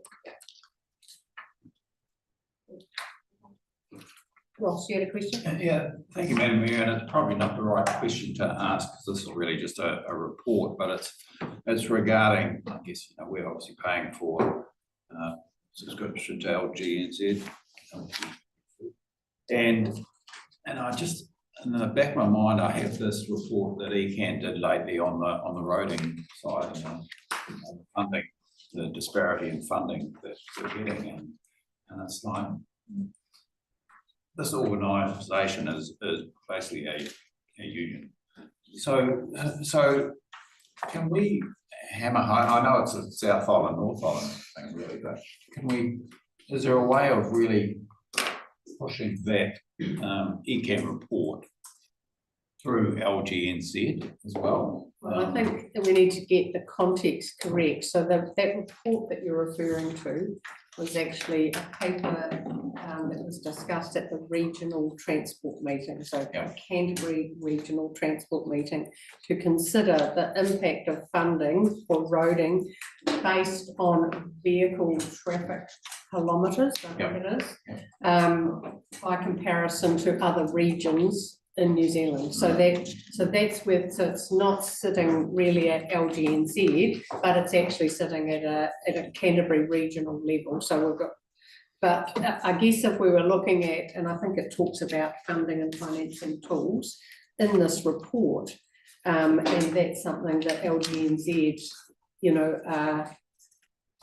having some consideration on, how for local governments, for local councils to be adequately funded to perform the duties that our communities expect. What are the tools? Is that a likely tool that the vehicle kilometres travelled is a funding tool that would actually increase the maintenance capability of the roads that we actually service for our community? So they're the sort of conversations that that was at the last rural and provincial. Yeah. Okay. So yeah, they do join, but they're not completely aligned, if you like. Yep. If that makes sense. I'm sorry, Ross. Yep. Yeah. Thank you. Thank you. Any other questions? Sorry, Gary. Thanks, Madam Mayor. Just a question, a comment from a general viewpoint, sparked by the fact we've got the 4-month report in front of us. And my question is, I guess, and to the best you can answer it today, from your observations within LGNZ and the number of councils now pulling away from LGNZ, is LGNZ itself actually scaling back its operations so that our subscription as a council, such as Huranui, in real terms is consistent with what we've already paid? Or with the declining membership, particularly big revenue councils in a couple of cases, are LGNZ still proceeding with their full budget, their full staffing and so on, to the extent that effectively in real terms we're paying more year by year as other councils are pulling out? I'd be interested to know how that is being, I guess, strategized going forward, because potentially, if LGNZ is not scaling back, then effectively the remaining councils will be paying progressively a lot more. And I just, it's just, it's not relevant, I know, specifically to this 4-month report, but I just wanted the opportunity really to, I guess, table it as a observation. Yeah, look, I can't answer that. And I don't expect the know, answer I don't today, know. but yeah. But, you know, I think there's 6 councils across New Zealand that have pulled out of LGNZ at this point. I think we did have that discussion, was that last year, as to whether we would continue as subscription members. And yeah, you know, it's an interesting one. Certainly anecdotally, there is still you know, a high level of support for what LGNZ are doing, but you know, I guess up and down the country, councils are questioning the values that, or the value of the subscription versus the outcome, you know, and it, from my perspective, whilst it may be viewed that LGNZ don't meet or are unable to meet our needs or demands, certainly it would be a big step away, you know, if, I mean, I guess, you know, Vanessa's talked about the amendment bill, but there are other submissions that they would be made, or we could base our submission on, you know, so for us to actually externally get a lot of that consultancy advice would be a huge cost to this council as well. So one needs to weigh all of that information up as to whether the value, the true value versus the negative to that. So, Madam Mayor, the subtle point in my question is not to say should we be members or not, or what do they deliver for us. All I'm asking for is, are they scaling their business, for want of a better word, in relation to whatever the membership trend is, so that we still receive their services, but at an affordable cost. Yeah. That's really what my question is. Correct, yeah, understand. Thank you. Thank you. Vanessa? Very quickly through the chair, further to Councillor Jackson's comments, I have got wind of the fact that LGNZ are considering reviewing their fees, probably on that basis. I just wanted to also add that Western Bay of Plenty are the latest council to step out of it. And lastly, I personally feel that the more politicised the organisation becomes, the more important it is for us to assess its relevance for us as a district on an annual basis. Madam Mayor, I know that LGNZ is a membership organisation and has an election system where members are elected to the board, and then the board makes the collective decisions about what goes on. So our local board member is Mayor Dan Gordon, and obviously Mayor Sandborn is the chair. So you know, we do have good access to the LGNZ board if council wishes to raise some concerns about LGNZ's performance or whatever. But also as a board of representing councils, they do have the ability to make decisions without consulting with every councillor or every council officer about things. I know that I'm just checking my emails. I was sent the submission, the draft submission on trade principles bill 30th of December, the LGNZ one. So I don't know whether everybody got it in or not, because it's the blind email, but you know, so certainly I received it, and I don't know about others. So you know, any membership organisation is going to be swayed by the majority view of its members. Councils are inherently political organisations, whether we believe that or not, but they are, and there will be people with political agendas who will you know, drive and influence some of what LGNZ does. Through the chair, further to that, Hamish, my question would be the election of that national council body within LGNZ. They are elected not by councils but by the members of by the actual staff of LGNZ, from what I understand, or have I got that wrong? No, Councils. councils, Councils. we vote. Yeah, we vote at the AGM. Do you? Yeah. Okay, thank you for that clarification. And the AGM this year is at Te Pae and Christchurch. So I think as a member council, we get three votes. So that's a population. Yep. Yeah. So, Yeah, I'm happy to move the receipt of the report. hang on, can I just see? I'm just wondering how much the levy was a year on this now. About 40,000 is in my head, but I don't know. Okay. Gary, you're happy to move? You'll have a seconder? Thank you, Fiona. All in agreement with that, please say aye. Against, that's carried, thank you. Brilliant, councillors, that takes us to item 7.2 of the agenda, that's the financial report. Bring them to the table and take us through this paper.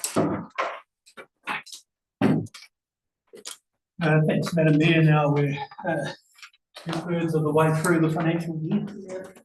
The report is to the end of February.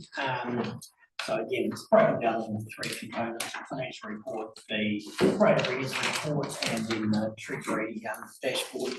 So the first report is the financial report, and again, I tend to, as we significantly through the financial year, the year-to-date figures become more relevant than what happened in a very short February. So page 154, summary for the council as a whole. Total revenue there is 43 million for the first 2/3 of the year, which is about just a shade under 3 million what we had allowed for in the budget for the first 8 months. And expenditure for the 8 months was 45.4 million, about $300,000 less than what we had budgeted for that period. And our capital expenditure program here is slightly above what we allowed for. And some key items here that delivered through the financial report that become apparent. Okay, so do a page turn for each of the pages, and I don't think we should go through it line by line. Just point out some key issues for page 155 being water supplies, and some of those items that have cropped up during the early part of the financial year. Note that our rate line is a little bit down on budget, and that is purely because we received the rates from Waimakariri District Council on a quarterly basis, and that comes through and has come through in months. So that brings that balance back slightly up on expenditure, both in operating costs and electricity. That, and also the interest cost out from the budget. The underlying internal debt was slightly higher than what we forecast in the long-term plan, and because we are gradually getting lower interest rates to the point where we're at the average that we allowed for in the long-term plan. And then capital expenditure, just additional, we're just up on budget for our treatment, and there was an exception for that earlier in the year.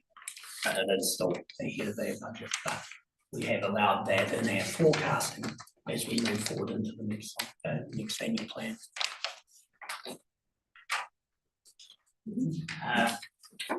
Page 156, it's sort of a minor amount, but it is still, we're still in a period of transition. So that there will be some costs related to that for that. necessarily be funded for further through, but we do have, you know, additional funding this year that will carry.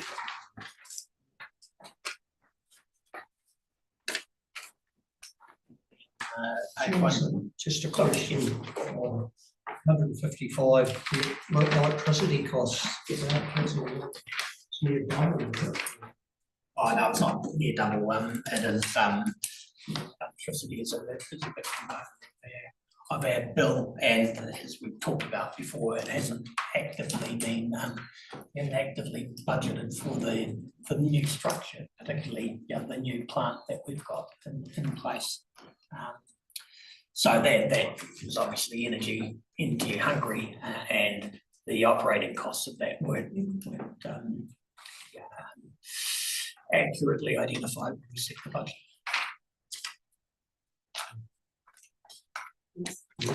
Know how many extra kilowatts of power we use with all these new treatment plants. Compared with the cost of it, you know, have we doubled our kilowatts we have to use to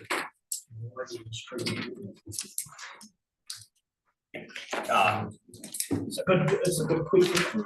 Something I don't have off the top of my head. I don't expect it. You had a question, Robbie? Oh, just a point on the electricity, it must have, the rates must have gone up, the charges must have gone up, because typically for quite a period there, when it came to electricity, they were always under budget. Yeah. On different things. Yeah, and there is a fair amount of seasonality attached to water, that we do pump a lot more water during the summer period. And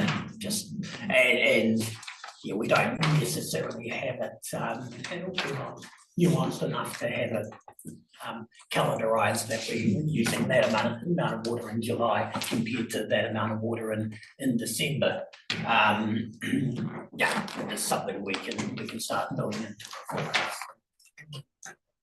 The reality is that you will use probably a significant amount more in summer than you do in winter.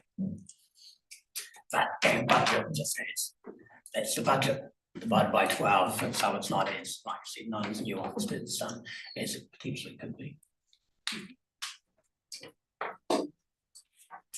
So 7 is overall, I mean, you'll see constantly that we're under budget on development contributions, and it's completely dependent on the timing of developments. And then, so, you know, we're down on budget for revenue, and slightly up on budget overall for expenditure, and the both in compensating variances between and direct expenditure in their interest cost again. Same reasons, the interest rate is just slightly higher than what we've allowed for as an average for the full year. But as the rates are coming down, we'll get closer to the mark. Page 158, stormwater, and yeah, just some key timing variances there, and the direct expenditure there, compliance costs, consultants, and coastal operations, all of which are generally expected to be met by the end of the year. Roads and footpaths on page 159, broken down to road 60. And you've got additional subsidies than we had budgeted for. Our operating expenditure is slightly down, but our capital expenditure is up on what we had.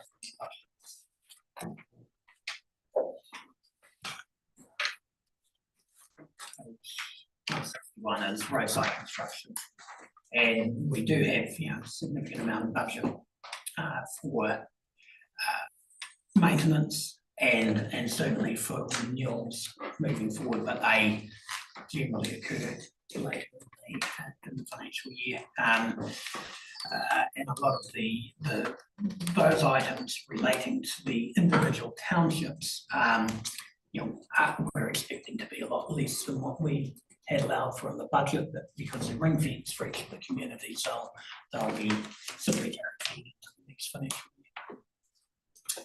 Because those specific items they are targeted rate items, so they can only be used for that purpose. Coastal hazards, this includes the almost entirely the foreshore protection at Amberley Beach, and there are significant bills for March that I have just signed off, so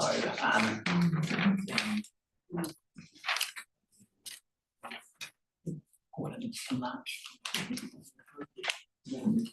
Quick update from Amy in terms of the status of the project. Yeah, I was thinking the same thing.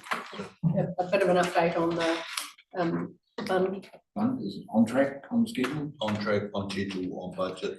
Yeah. The Independent Residents and Ratepayers Committee Association holding a contract that is shout, I think. Sorry. Yeah. That's what's going on.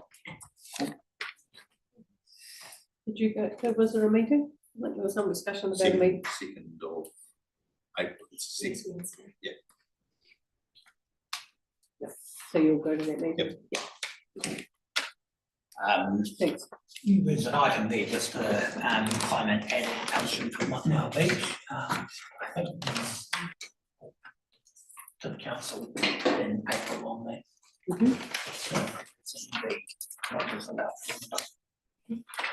page 163 is the public services. Again, that's broken down into page 164 being community services. And there's variance in their revenue line, and just a bit of an explanation in the narrative around the various programs that we're undertaking with external grant funding or external funding, and just showing that none of those were, very few of those items had been specifically budgeted for, but sorry. No, Vince, sorry. I just on the food for schools, I see it ends in June. What will happen after that? And they've just secured another grant through Main Power for a further $5,000. And that's just been notified last week. They've put an application and have received that funding or received that support. So we'll continue as under what we currently know, and that's providing food and I don't remember how many schools that knowledge. No, maybe not any. Yeah. So it's a good program that's working well. Because that's quite separate to the government scheme. Correct. And do schools in the Haranui get any of those food for schools, whatever it's called? I'm not aware of that, but Pauline might be able to help us. I don't think so. No, there are no Haranui Yeah. schools that I'm aware of that received that. Because Not this sure seems, why. because this seems quite a good scheme, this one, and it just, they seem to work quite well. It works incredibly well on a small budget. Yeah, on a small supplied budget. by Main Power. Yeah. We've provided, so, yeah, it's probably not time to talk about it, but yeah, it'll come through the community and strategy meeting. From what I've heard, it works Yeah. coming back from school. So. Great initiative. So just out of interest, what schools in the Haranui is it? The three area schools, so Amuri, Haranui and Cheviot. And then I think it might be Waikari, Hammer Springs, Broomfield. There's several other primary schools that receive it. Amberley, I think. Yeah. So I suppose sort of topic, is there enough funding for it? You've got it from Main Power, it's only $5,000, I'm sure we could find more money than that. But Yeah. Not from us, not from council, but Yeah, you mean some community funding? that what you're talking about? No, Government funding? no, don't Like tell me. lines or something? Yeah. Yeah, okay. Look, I think that from what I understand that Natalie has worked with all of the schools and the schools have advised of their individual position of how many are likely, what's their likelihood of use for food. So that's where the dollar factor comes in. So that's with No, the, because like I'm using, for example, I'm sure if you imagine enough corporate fundings to a whole lot of large dairy farms, all of a sudden you might have a reasonable amount of money. I think it's in hand at the moment because it's governed by the schools informing Natalie on what is required within their community. So it's not the other way around. The schools are informing the need. And so then that need is facilitated. Yeah, so I think it's okay for the moment, but I can certainly, at the week governance group meeting for Tiki Taranui, I can assess that when we next meet, Dave, and let you know. Yeah. I only raised it because I thought it was quite a good scheme. Yeah. It seems to be good value for what money's put in. It seems to cover a need quite well. Yeah. Yeah. So in three area schools, there's a little the funding is purchased a little freezer, so there's the meals are there so that if the children arrive without any food for lunch, that the teachers are aware of that. So it's very much a grassroots initiative that's working extremely well within our community, but it's the evidence is governed by the teacher input when they talk with the school input when they talk with Natalie when she canvasses the need. Yeah, so it's good to get another 12 months. Yeah. Cool. Okay, good question. Thank you. Thanks, Kathy. Page 165 is property, and two items that stand out as the revenue line. We've got funding towards the Soldiers Block development, and then under capital expenditure, you can see the Soldiers Block expenditure just ahead of what we allowed for time-wise in the budget, but yeah, certainly relatively on track with what has previously been approved. Page 166 is reserves and generally on budget expenditure wise and income wise slightly up on the internal interest received, and that's largely generated from the development contribution funds that we have sitting for annually or for the South Ward relating to the reserves. Those funds haven't been utilised yet, so it's still earning interest while it's sitting in the bank.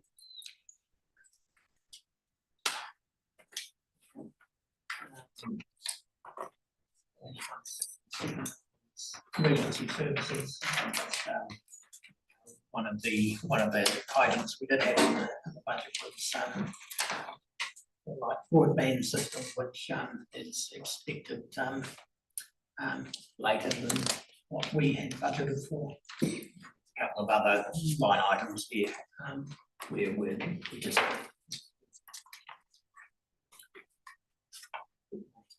168 is a library. The key variance here is that we just again under budget development contributions that we allowed for.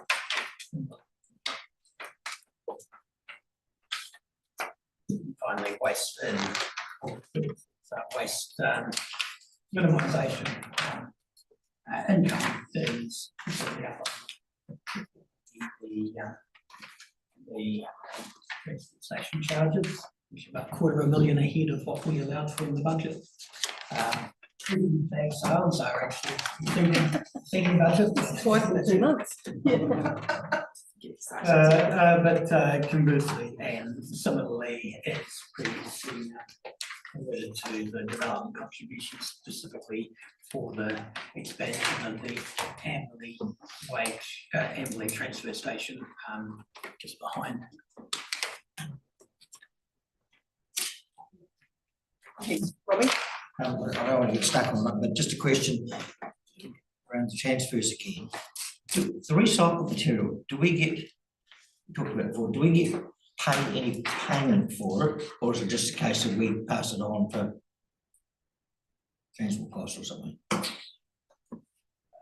Is it a product that in effect we sell to town? I don't know. Some recycling, yes, other recycling, no. It depends, so, I mean, taking the copper wire from the appliances that come in, yes. Metal, yes. So those sorts of things we get returns on. Cardboard? Don't think we get a return on cardboard. I think it was just something I can wait up.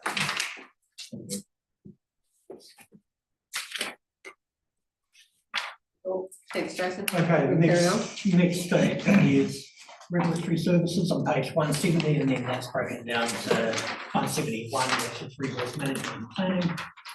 And their income line is down on budget and consent fees, but also their expenditure, particularly for costs now on budget.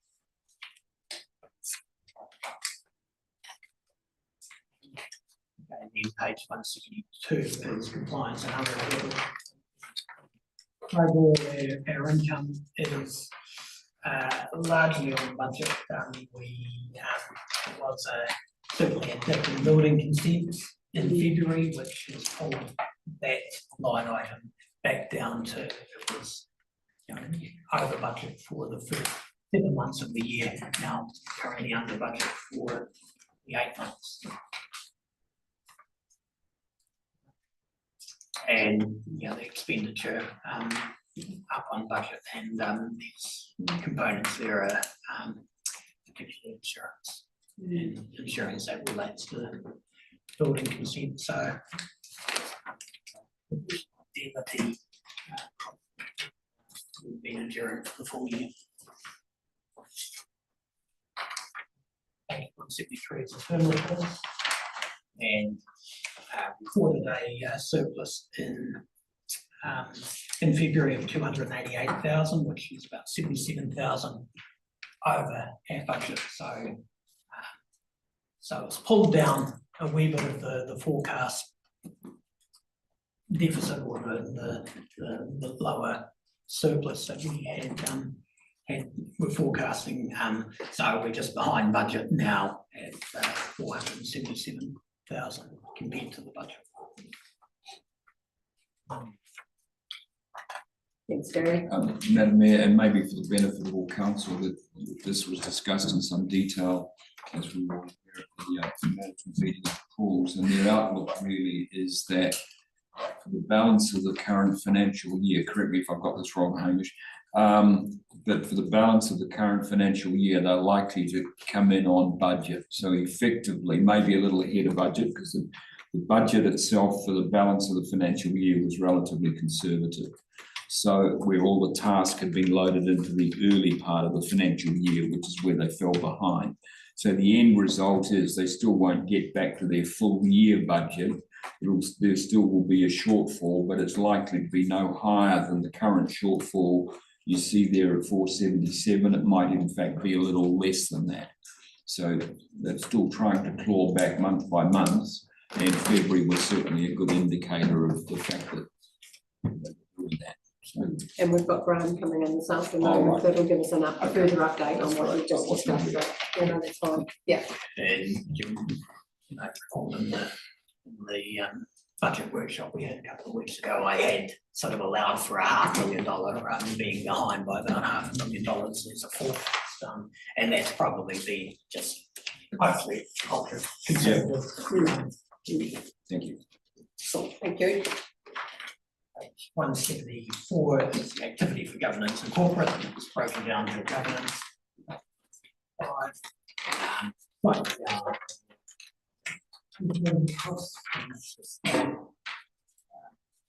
The allocation of time, primarily from the governance officers to specifically to council.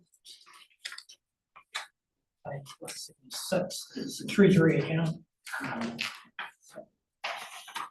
overall our external interest is just slightly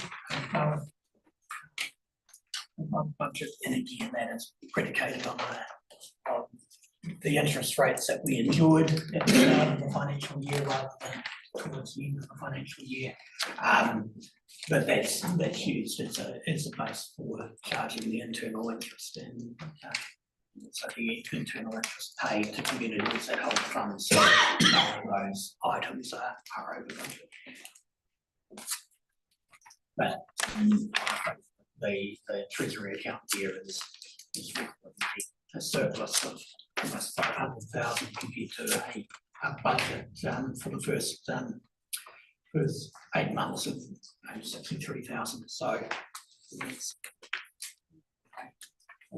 to be done at the end of the year.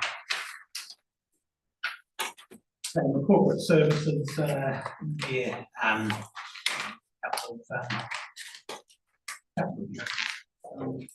particularly in the other income stemming from the commission we charge ECAN for their over budget for the 3 installments of rates that we've collected on half. Doesn't mean that we can have been charging more rates than what we had budgeted for, but we're council as a whole is benefiting from gaining the additional commission from it. Yeah, thank you, Madam. You're on page 177. Yeah, so the 10 grand recovered from transfer, is that to do with the bridges over on the Molesworth or the those roads? Sorry, I don't have enough. Just out of curiosity, I think. I will search it out and flick an email to all to explain what's happening here. I do rely on one of my staff members to put this together, so that will trigger me to dig deeper, but more than happy to do so. You mentioned the fees collected for ECAN and things. I see that fees and charges this morning, but how do we do that? Do we CPI adjust that or set it out? Because part of the formal agreement we have with Environment Canterbury that we do in the agreement, it's a standard agreement between ECAN and TAs in Canterbury that we charge 2% commission. And we had that same agreement with Waimakariri District Council who collect the Ashley water rates on our behalf.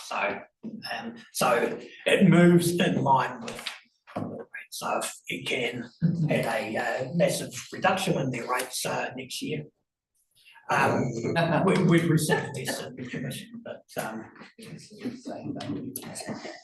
Did we not review that contract a year or two back, or pretty sure didn't it come to council that we just looked at the contract or discussed it or?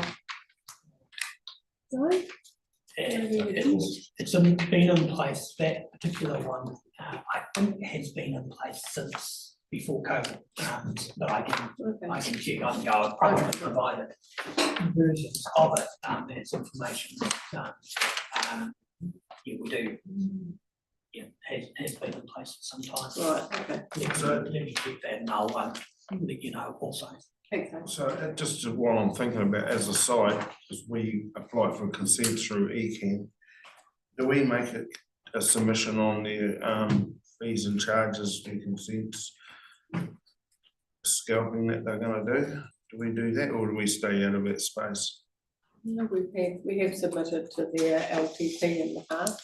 Vince and I, we spoke on behalf of our council probably. Yeah, it was 2 years. Yeah. There's some massive hikes happening or proposing. Is that our consultation at the moment? Consulting on public transport as well. Yeah, yeah.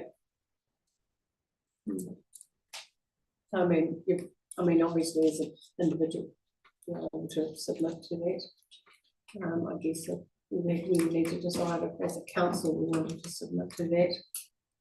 I'm not over when the submissions open or closes even. Does someone help me with I'm that? not sure. They're open now. Open now, but when's it close? So Keith? You know, Judith?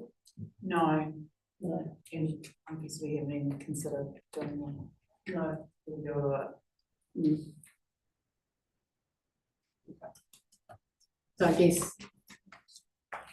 if it was a high priority, we would need to do some, we would need to get some officer time allocated to that. And I guess as a council, we need to decide that so that we can provide some guidance to all officers, but we don't want to, we need to be mindful of the pressures that we put them under. Oh, no. Yeah, I understand it's just a Yeah. common thing out there, yeah, it's the regional councils that are holding up development. And submissions close next Thursday at 5 p.m. Right. okay, right, okay, Voice on one of those. okay. We'll come back to Jason's report, you know. Thanks, Jason. And finally, page 178, there is earthquake recovery, and good, this budget does also include the operation of the village in Waiau, because that was created through essentially through a lot of fundraising, but also funding was from the earthquake debt. So all the surpluses that are generated from that activity is going to help get rid of that debt. And once the debt has been repaid, it will revert back to similar to other residential housing and can be actively used to offset general rates at that point. Okay, everybody happy with that? Councillors, I'd just like to know throughout the report the degree of cost control that my team have been working pretty hard at. So, wages, we're now $500,000 lower than what we budgeted. And direct expenditure, another $336,000. So it's $835,000 that officers have worked hard to pull back on. So I just like to note that. Yeah, very cool. Thank you. The second part of the financial report is a capital expenditure report where it's outline or into about the individual projects that the team works on, comparing to adding the commitment to that work. So don't just purely report on what we've seen so far. Important component is making sure that we are working on the balance of the remaining 4 months of the year and what it means. So, so this is what we're trying to do is directly compare to what we spent, what we still to be spent compared to our budget for the full year. And I mean, this, in essence, flows through into the operations agenda as well, where, you know, a lot of the CapEx that actually it's all identified there in this suite of projects, but actually as they are 100% completed, you can see the progress that the team has made as far as the capital expenditure. So I think it's good to, you know, pull this information into the operational agenda, because it's a good flow on of actually how the projects are completed on time, often within budget, and you know, the raft of CapEx that the team have undertaken over the period of the year. And I suppose I think it was a report in February from Dan Blair outlining the forecast for the remainder of the year, and there were some projects that, for various reasons, pushed out another financial year. Well within budget, and therefore made permanent savings. Okay, thanks, Dave. In appendix one B on page 182 in the heading Springs Thermal Pools. What we got? It's looking at that inline 4G budget carry forward. Bathhouse Wellness Centre. Am I reading it wrong? I'm reading one down, okay, sorry. Well, I read it, had my sort of money allocated to it. It's Cathay, there's a lot of capital from the bathhouse that hasn't been spent, so. Well, the amount there is 42,000 has been spent to date, and that is, there's been a lot of feasibility work done as part of the development of the plan to be able to bring it to council to review. But there wasn't specifically a budget attached to that, but yeah, you still have to do the design work to get there. If it doesn't come to fruition, that becomes an operating expense that will need to reflect in the profit and loss rather than part of the capital expenditure line. Good to go, Dave. Thank you. Okay, second part of the financial report is the rate of arrears report, and specifically on page 184. Just given a bit of a brief explanation on the current report on page 150. But that is in February, the amount owing 1.8 million. In February 2024, it was 1.93 million. So we has been 5.5% increase on last year, which just reflects the effort and the resources we've been able to apply to recovering. I think 1.8 is still a lot, and we're expecting by the end of March, when it'll be around that $1.2 million. So we'll collect more in March. And we are going through, constantly go through the process of applying to mortgage holders to collect the rates, or some of the outstanding rates. We have payment plans sorted out with individual ratepayers. We do have a raft of difficult ratepayers that do owe funds, and we just have to, the next process is to go to court. It's just an issue we have to sort out, and expect to go through that process. Will that come through the audit and risk committee in the first instance, or will it come straight to council? It's obviously got some sensitivities around that, so but that, okay. But that's the next step, and then the final step, with any rate collection is going through a rating sale, and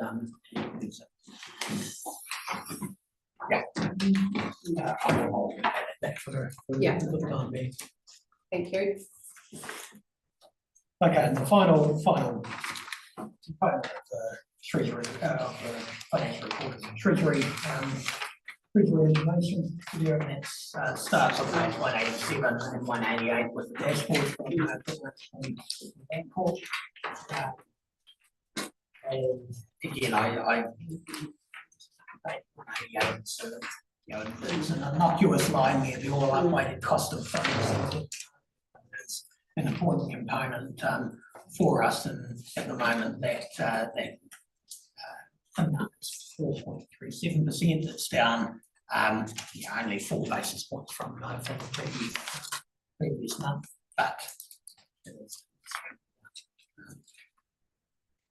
and that just reflects the fact that the underlying short-term rates have reduced, so the official cash rate is it's currently sitting at 3.75%. The Reserve Bank will review that again 9th of April, and there is, a lot of the commentators are predicting another drop of 0.25%, and perhaps another couple of drops by the next couple of reviews, bringing that rate down to 3%. So the 98 bank bill rate at the end of February was 3.93, and when I wrote this, and it hasn't actually changed, it was about 3.66. Just to highlight, even though page 188 says compliant, but marked red, we're actually very, very slight breach in their policy band for the interest rate risk, which we're expecting will be resolved in March by we've entered into another interest rate swap that should but we are still within compliance. Sometimes when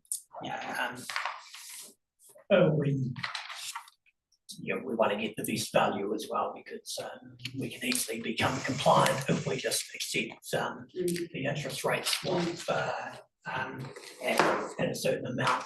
That means we're compliant, but it means that we're potentially going to be paying interest overs for a period of time. We do have a bit of debt that will mature shortly. We've got so page 190. We've got a short-term debt that has tended to roll over every couple of months, $10 million.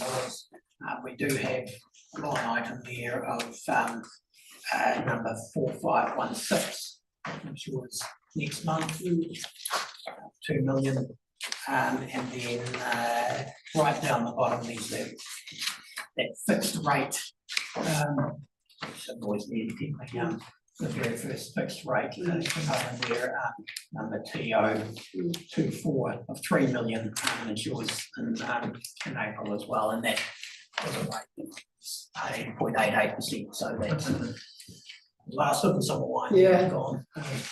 Can't refix.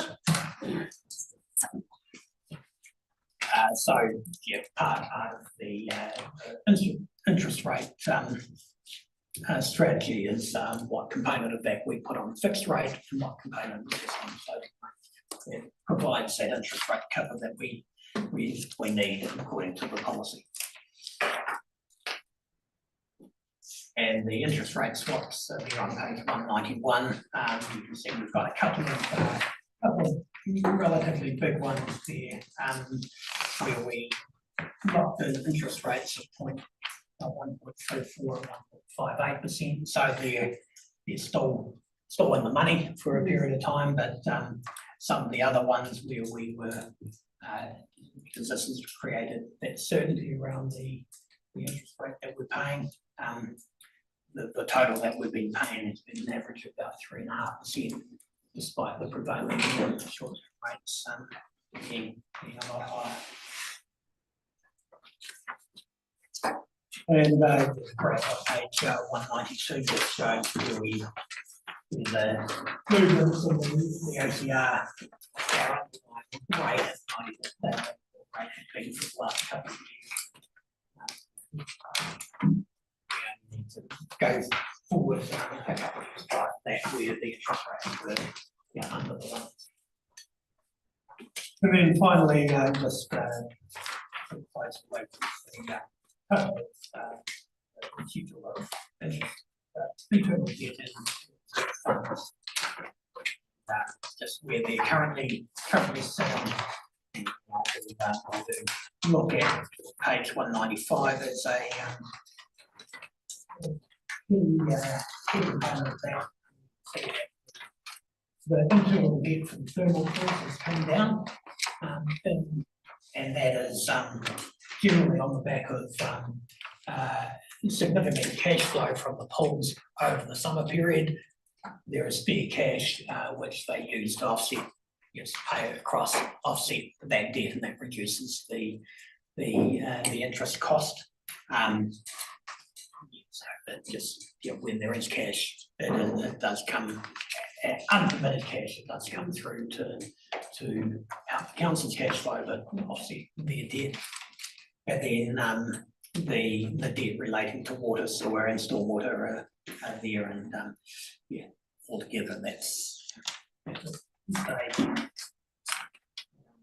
$60 million mark.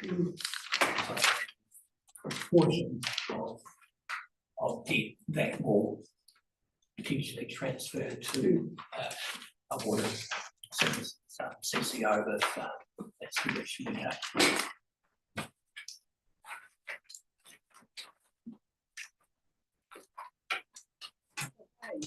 Councillors, you've done.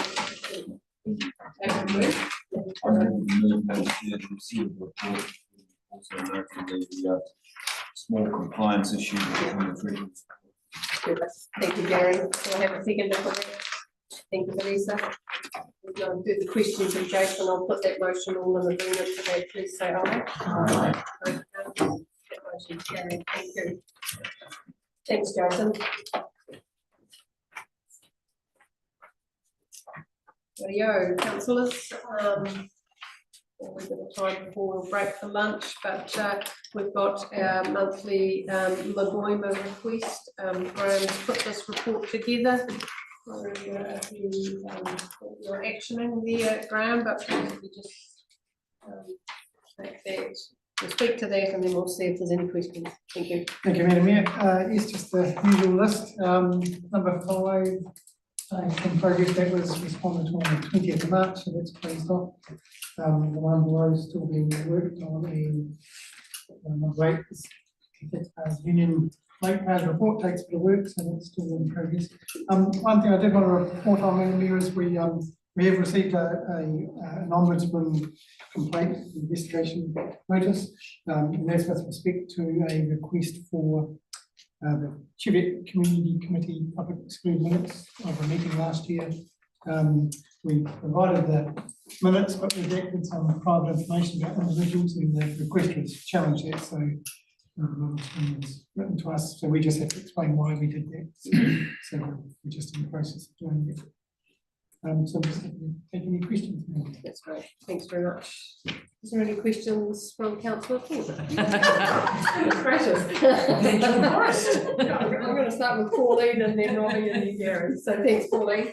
Thank you, Madam Might be Mayor. asking on the same one. Maybe, I don't know. Through the chair, the Taxpayers Union one that you mentioned, that one takes a little bit of work. Do we apply a charge for that, or will we apply a charge for that? That's going to be more than an hour's work. Madam Mayor, we haven't in the past. The CFO tends to produce most of that information, although some of it's kind of in other areas as well. A lot of it can pull together reasonably quickly now because they've been doing this for a number of years. Yeah, we do. Madam Mayor, we do have a standard with our current software provider, a standard report that generates the information for me. We'll take a week of sorting out the software provider. So more than an hour's work? This is my question. Initially, yes, but once the report's set up, it's relatively simple to generate and to respond to. Just having that information. Thank you. I also think we need to consider, sorry, I also think we need to consider is the public good in releasing that information, and the Taxpayers Union report, we might like the light that it shines on certain things, but it does provide the ability for people to compare the relativity between councils. And so I think there is some public good in that, and there's areas that the light shines on us that we don't look so good, but we understand the reasons for that. So our employees per ratepayer is impacted by the number of employees we have at the Hemel Springs Swimming Pool Spas, for example. So, it provides a base of information for ratepayers to potentially question are we doing the right thing or not? So I think there's a public good in it as well, so we need to be careful that we consider that.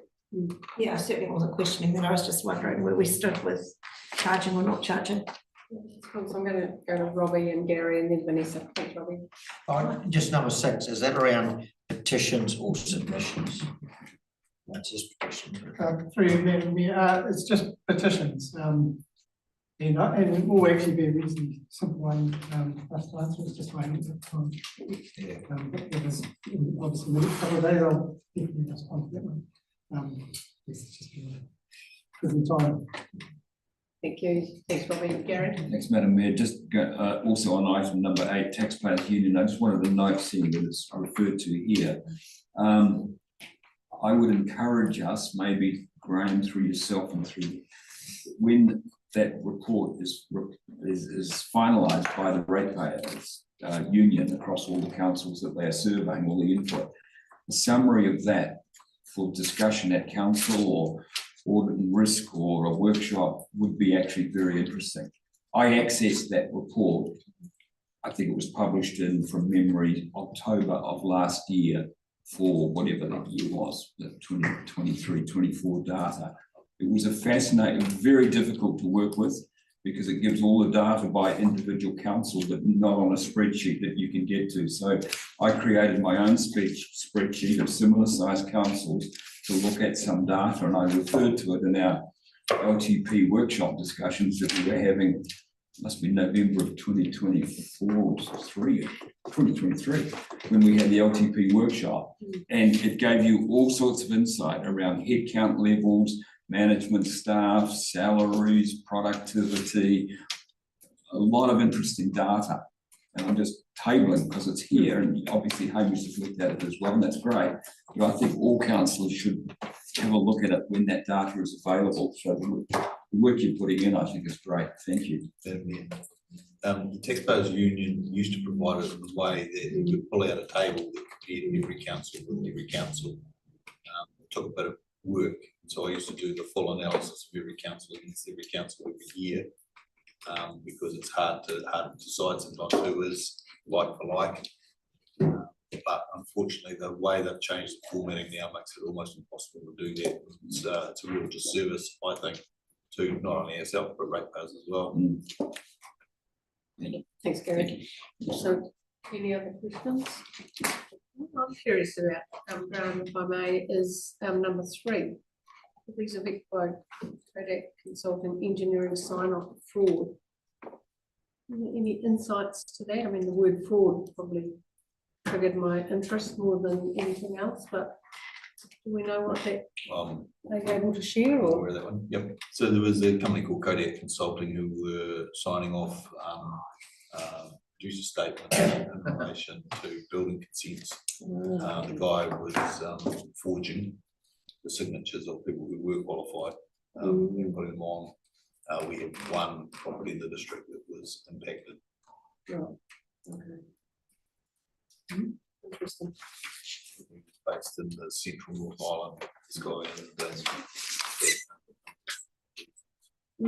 Signing off on that.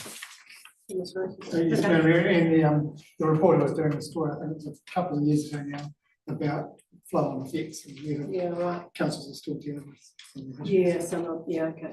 Okay, I understand. Interesting. Any other questions, councillors? Okay, with that, I'll move the receipt of that information. Do I have a seconder? Thanks, Vanessa. All in agreement with that, please say aye. Aye. Carried, thank you. Let's do the monthly performance report, Hamish, and then perhaps we'll break for lunch. So, okay. Madam Mayor, I draw attention to the recycle waste ratio, which for the month of February, I 30%, it's target 31%, so both of us go on that one.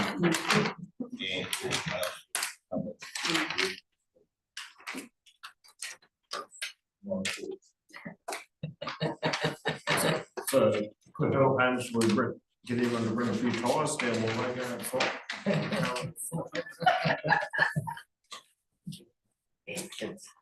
Okay, is there any further questions in regard to the monthly performance report? Okay, is there someone willing to move that we receive that information? Thank you, Karen. Thank you, Ross. If there's questions or agreement to that, please say aye. Aye. Yes, that motion's carried. Thank you. I think we might break for lunch and Yeah, maybe we do. Yeah. There was a question earlier on about Mascot Grove, the tender. The tender will likely be going out the first week of April.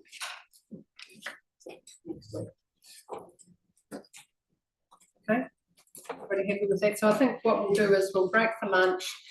We will be back here for 1 o'clock and we'll work our way through the rest of the information items.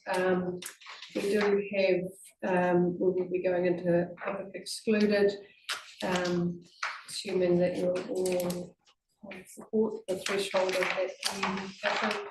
And we do have Graham Abbott joining us for that new report at 2 o'clock. But if we're getting not too badly on time, we can come in a little bit earlier with that. So we'll just see how we go. But if we're back here at 1 o'clock to start, we probably will meet that 2 o'clock deadline on tomorrow. So with that, councillors will adjourn and we'll come back here for the remainder of our agenda by 1 o'clock this afternoon. Thank you.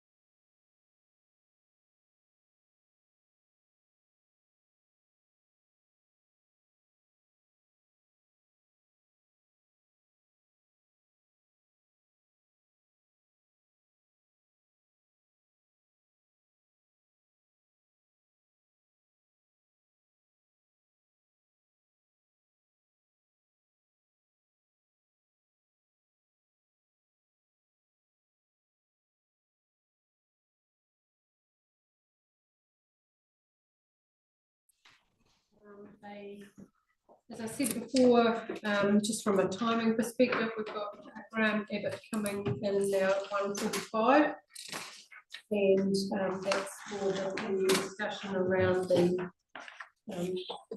forms update. So making the assumption, of course, that we will support that information in public excluded. But before we get to that point, we've got information items, and our first one is from our operations committee. Robbie, got your name beside this, so the floor is yours. Yeah, I will first for the Hurunui Council on this one. We tried AI. I think the introduction of artificial intelligence was no reflection on the new chair, apparently. But luckily it was backed up by Michelle's natural intelligence. And this report has come from that AI where it's listened and picked up the points, and I think it's very good. I'll take it as read, but a couple of key points in it. The SnapSend Solve's been replaced, and we're going to get a new one that links into other processes better, so that'll come shortly.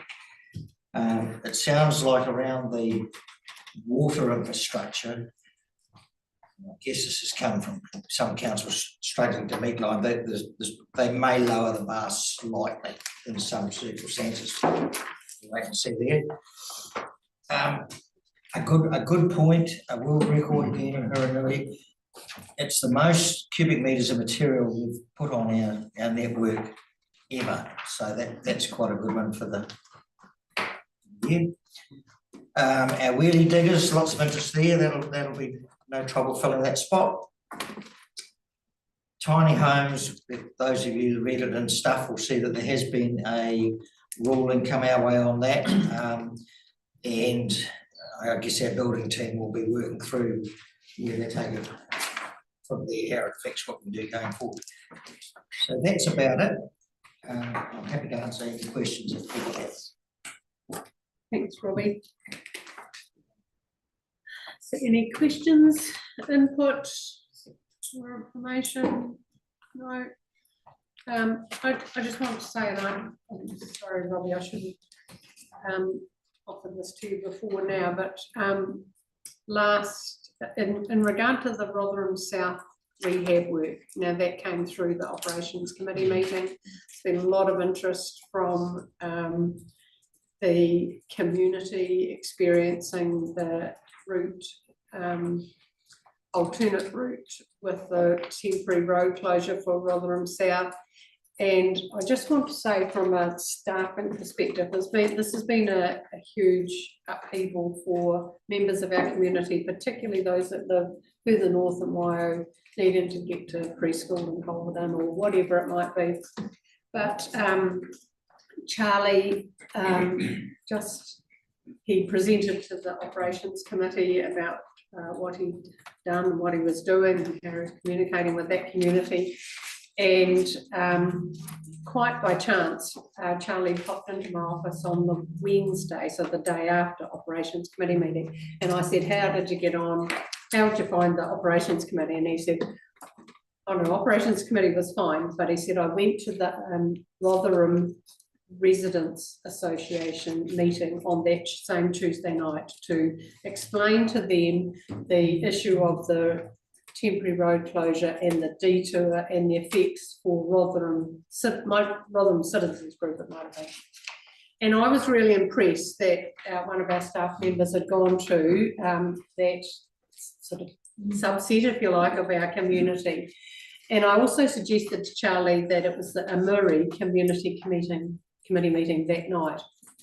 So Charlie took the initiative and spoke with either Hamish or Dan to get permission. And so to that end, at the Amuri Community Committee meeting, and Dave was there also, that Brendan from Cord and Charlie came and spoke to the community about the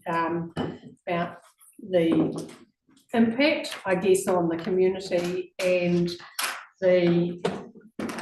what they were seeking was they needed to have an extension of the contract, and I think that came through the Operations Committee meeting as well, Robbie, didn't it?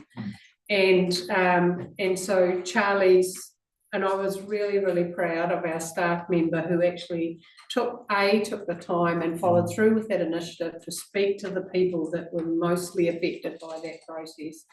And through that conversation, and Jason was there too, through that conversation, the community committee endorsed the work that Charlie was doing on our behalf and supported the action to continue to have complete road closure, the impact of the extension of the detour. But Charlie received that because he fronted up to the community and he talked to the community and received their feedback, and he had up his sleeve, if you like, an option to open one lane of the road to lessen the impact of the community, but the community supported the action of our officer to continue with complete road closure so they can get that sealing done and get the quality workmanship out. And but I guess I'm just telling you this on the back of, Robbie, I know you're not aware of this, but I think from a staffing perspective and an engagement perspective, it was actually poetry in motion to see and witness that actually happening. So I dropped a note to Charlie and thanked him because he obviously went out of his way to physically engage and share and receive that information. And I thought that was incredibly successful and something that we've just, you know, there are some learnings that can take place from that as well. So, yeah. So I just think it's worthy of sharing that information. Yeah, because so often we hear the other side of the story. Yeah. Yeah, thank you, Madam Mayor. If I could just have a wee comment on that too, because I was away for a week.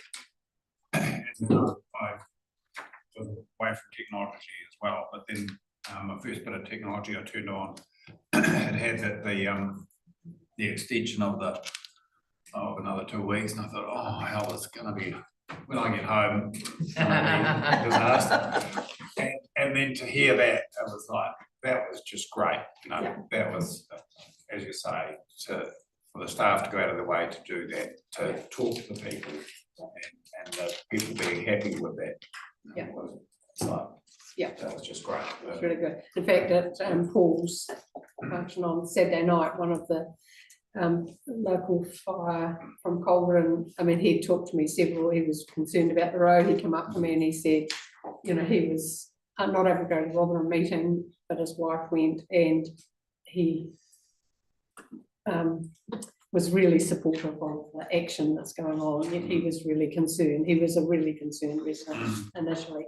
So, you know, I just wanted to share that because it's so often that we can actually only hear the other side of the outcome, but actually there was some great engagement and successful. I just think from a staffing perspective, we really reached out and done. Thank you. Through the chair, I just wanted to quickly add that I have actually heard some very good reports from the community regarding Charlie. Yeah. So just wanted to support. Perfect, thank you. So Robbie's desperate for a question. Has anybody got a question? No, but Okay. You want to move there? I'll move those. Robbie's moved receipt of that information. Do I have a seconder? Thank you, Vince. All in agreement with that, please say aye. Aye. Against? That's carried. Thank you. Gary, we have the Road Safety Coordinating Committee. Thank you. Thank you, Madam Mayor. I'll take it again as read. It was a very straightforward meeting. It was well attended. We had Trucking New Zealand there for the first time for some time. We had the AA there, and he also gave a very good update on what the AA is working on. You see it referred to there. In paragraph 7, we had representation from Highway Patrol. Andy Palmer, who's one of the 2 Highway Patrol guys based in Hammer Springs, has become a really, what's the right word, almost enthusiastic member of the Road Safety Committee, a really good guy. Just as an aside, I spent some time with him at the Hammer Springs car show back in mid-February. He's now the lead driving instructor for all police for Canterbury. Yeah, so he's taken on that role as well as his patrol duties. So, you know, he's got a real road safety thing in there as well. So I congratulated him on that. So you see the words there. The Road Safety Committee is an advisory committee. It's just proceeds along, but it's got good feedback, good energies going into it, and in particular, you know, the work that our road safety coordinator is doing is outstanding. So, yeah, thank you. Totally endorse that. Happy to take any questions. Any questions for Gary? Happy to move. We're happy to move that. Do I have a seconder for that we receive that information? Thank you, Vanessa. All in agreement to that, please say aye. Aye. Against? Motion's carried. Thank you. So that takes us through to the Hiranui Tourism Board update. Thank you, Karen. Thanks very much, Maria. We had Avril filling in very capably for Marie, who was away on leave in February, and she's produced a very accurate summary of what happened there. I don't have too much more to add there. I think she's captured things really well, and there's some delegate updates as well, as you'll see from the various groups. And there was also a workshop led by Hamish to consider, this was in PE, which is why it's not mentioned here, future governance arrangements, and I think there's a paper to come to the next meeting next week, where the board will just, I guess, give some consideration to whether our current governance arrangements are still fit for purpose, or whether we need to make some adjustments for the future, particularly in the light of the DMP and the fact that our roles pivoted slightly. So looking forward to that. But look, based on the information there, very happy to take any comments or questions from folk. Great, thanks, Karen. Thank you for that. Is there any questions for Karen in regard to the tourism board update? I'm happy to move that. Happy to move the information. Do I have a seconder? That we received the information. Thank you, Vanessa. All in agreement with that, please say aye. Aye. That's against, that's carried. Thank you. And Pauline, we've got the strategy and community committee update. Thank you.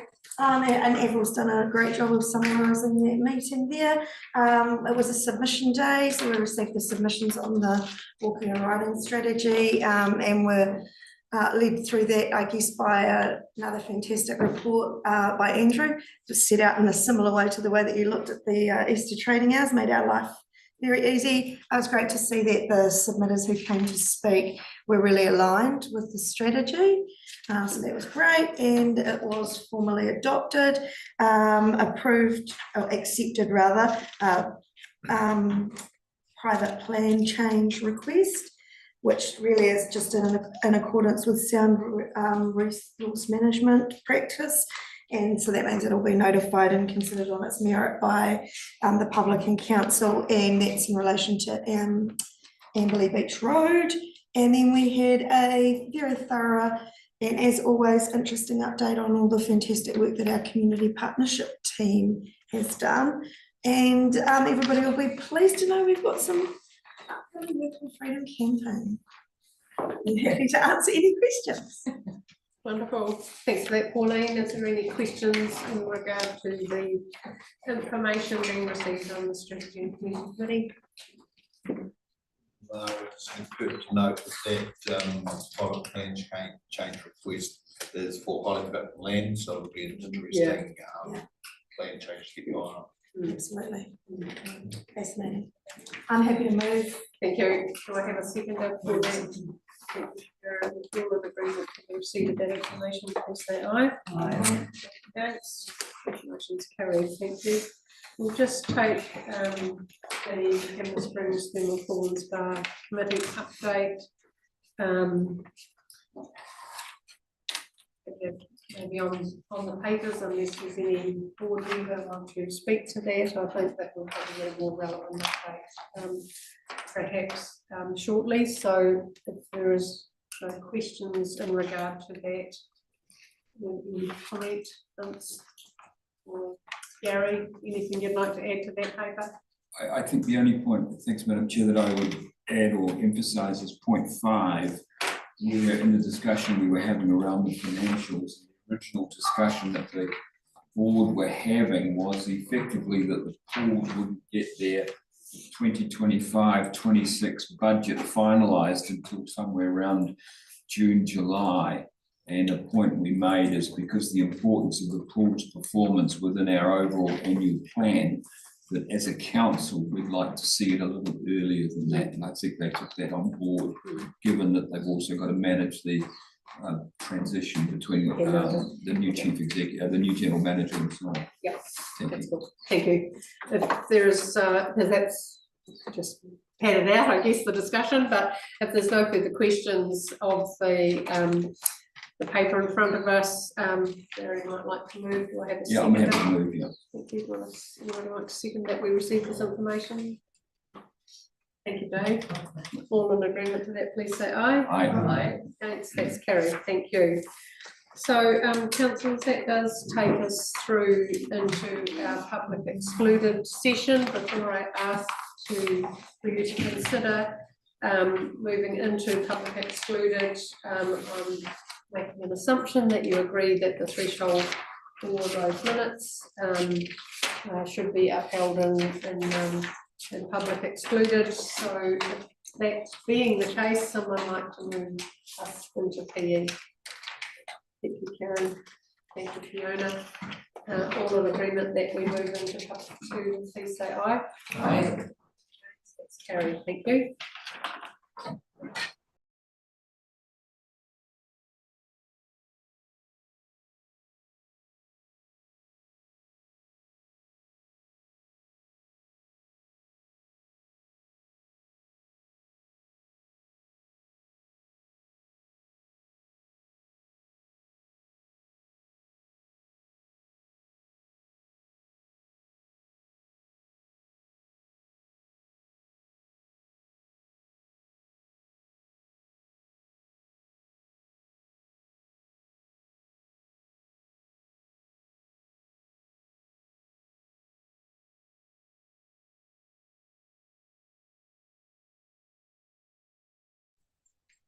Thank you, councillors. We're back in open agenda. And I do have an important announcement to make for us as a council team, because Sunday a week ago, I regretfully need to inform you that I received and accepted a resignation from councillor Gary Jackson. So to take effect from the 15th of April 2025.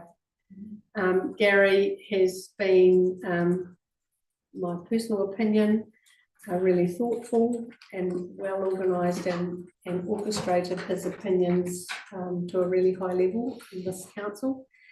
Council has benefited by your input, Gary, and I think that, you know, for the 2.5 years that you have been with us, the value that you've added has been immense, and I'm really sorry to see you go. Of course, Gary's been involved around this council table. He's also been on our Audit and Risk Committee, the Hanmer Springs Thermal Pools and Spa, and the chair of the Hiranui Road Safety Committee. So your input at each of those meetings, but actually your oversight to the rest of council, will be an immense loss for the next 6 months as we track through to October. Gary has made that choice for personal reasons, and I totally acknowledge that. And I think that yeah, I can't speak highly enough for what you have offered me personally, but actually as a council team. And I just you know, I'm really sad to see that you move on, and I know that you will find whatever brings you happiness and peace, and if it's driving those cars more, you'll be, that's exciting as well. So yeah, look, there isn't much more I can say, Gary, except that you know, what you've contributed to us as a council has been incredibly thorough, incredibly respected, and you will be a loss around our table. And I'm really sad to see you go, but I totally respect your position as well. Thank you. Can I read some words? You can. Yeah. Yeah. Thank you, Mari. Really appreciate the words. And thank you for your time and attention to a few words that I would like to say. And I guess this is the last time I'll use the reference voice of one. For me personally, a situation has been developing since the council meeting in Glenmark in late November, including comments that I made subsequently in our What's on the Mind, our Minds conversation here in this room in early December, and my one-on-one meeting that we all had all did as well with Mayor Mari in early January. I remain deeply concerned that the council's discussions and decisions regarding the Eastern Reserve here in Amberley at both council and South Ward levels. I've tried to find a way to come to terms with the situation. But flying over Amberley last month on my way to Wellington, I saw the sprayed out cricket ground, larger than I expected, and visibly shrinking the balance of the reserve available for community activities and interests. This triggered a friend of mine and myself to measure the ground 10 days ago, taking into account the latest version of the concept plan at the South Ward meeting, which was March the 12th. And at that meeting, I asked a specific question of Dan: is the sprayed out area of the cricket ground the final size of the said ground? And is that the area of planned irrigation? To which Dan answered directly and specifically in the affirmative. The measurement of that ground as sprayed out is 131 meters on the north-south diameter in line with the bowling crease, and 152 meters on the east-west diameter. As I tabled at that November meeting that we had at Glenmark, club level grounds are 103 meters in diameter. You can get different numbers from different sources, but the average is around 103. The ICC minimum for an international ground is 118 meters plus or minus, or although the ICC rules permit even smaller grounds such as Eden Park, which is 100 metres by 120. My original estimate of the Eastern Reserve last year, back at those meetings, that's Glenmurray, that's late 03, and then in the middle of last year when we looked at the reserve management plan, my estimate of the Eastern Reserve ground that we voted for by majority was 128 by 132. And I objected then, and I subsequently abstained from my adoption of the reserve management plan when that came back in its final form in November. The dimensions that I've just talked about, 132 by 131 by 152, show that the ground has actually expanded. Dan's affirmative response to my question exacerbates my concern. In simple terms, the cricket ground is, as now planned, is 78% larger than it needs to be compared to a standard club cricket ground. It's even 48% greater than the minimum size of an international ground, as specified by the ICC. All of these aspects regarding the excessive area of the Eastern Reserve Cricket Ground are completely at the expense of a balanced and equal opportunity approach to community amenity planning for the balance of the grounds, which was the plea of a huge number of constituent submissions in the reserve management plan that we all received and reviewed, and the 50-50 sort of approach that Councillor McPherson and I pushed hard for in the deliberations and all the way through to the November meeting of in that meeting. Perhaps for some, these dimensions don't really matter. I even remember a comment of nitpicking aimed at me being made at one of those council meetings. But for me, the critical and overwhelming and game-changing point is that we as a council are shortchanging substantially the local community with regard to the wider perspectives and the desired activities that we received in their submissions. And I think we've totally ignored them. We even had one of those submitters who had done some work coordinating some of that thinking submit to us in that November meeting, and we didn't even turn our attention to what he pleaded for when we got into that November discussion. I have been fighting with myself on this ever since. We even ignored the comment that the Amberley Cricket Club submission said, I think they made this point verbally, not in writing, when they actually indicated or answered a question that they were actually happy for a club level ground. I cannot accept the current situation and the current plans. I can't accept it personally, the current situation and current plans for a vastly oversized cricket ground and the disadvantaged position that it results for the wider community. But if that isn't serious enough, in my interactions, walking around with the measuring wheel with my friend, I met a resident on Plover Avenue, whose back fence faces the reserve. He highlighted, he just called out, "Are you guys with council?" I said, "Yes, I am." He's not.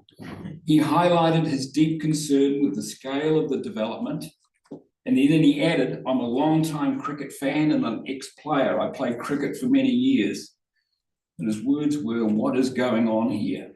This is far more and far bigger than we need, and it's right over my fence," and so on and so forth. I'm giving you all of this in detail because I'm very mindful of the code of conduct responsibility, which I accept, that we all carry. And that point was reiterated to me when I raised our concern in our December meeting at some stage. In reality, I cannot comply with that code of conduct or that responsibility for code of conduct with regard to the decisions we've made at various times and at various levels that have resulted in the Eastern Reserve situation we have today. In my discussion with that local resident, brought this issue to the foreground, because there was no way I could look him in the eye and say to him or support what he's trying to, sell to him the Eastern Reserve that he's now looking at. I could not defend it, and I will not defend it. So that has resulted in the decision that I've now made, regretfully, to walk away. I'm frustrated, I'm confused, I'm more than a little angry at this whole overall outcome, but I accept that's democracy in action. We have a grossly oversized cricket ground, resulting in extremely limited space, a sort of an uncoordinated approach to what we're going to do with the rest of the ground, because it's certainly not that big. There are issues around limited opportunity, limited water, I suspect, for the needs of the wider community, whatever we might do, whether it's planting trees to create the village green and all the other activities that they're looking for. Sadly, I cannot and will not defend the decision and the outcome we've made. It falls so short of residents' expectations and flies in the face of the wonderful village green that we were striving to do. And after 10 years, we should have had it underway, and we had the budget to do it. I'm bitterly disappointed for Amberley and all who live here as a result. Accordingly, Madam Murray, I apologise again for the note and the discussions we've had since. I'm resigning from my position as an elected councillor from the council effective April 15. My apologies sincerely to the Huranui residents, and in particular South Ward constituents. The situation that I've outlined leaves me personally with no alternative, and I'm deeply saddened by that. Thank you, and best wishes to you all. Thank you, Gary.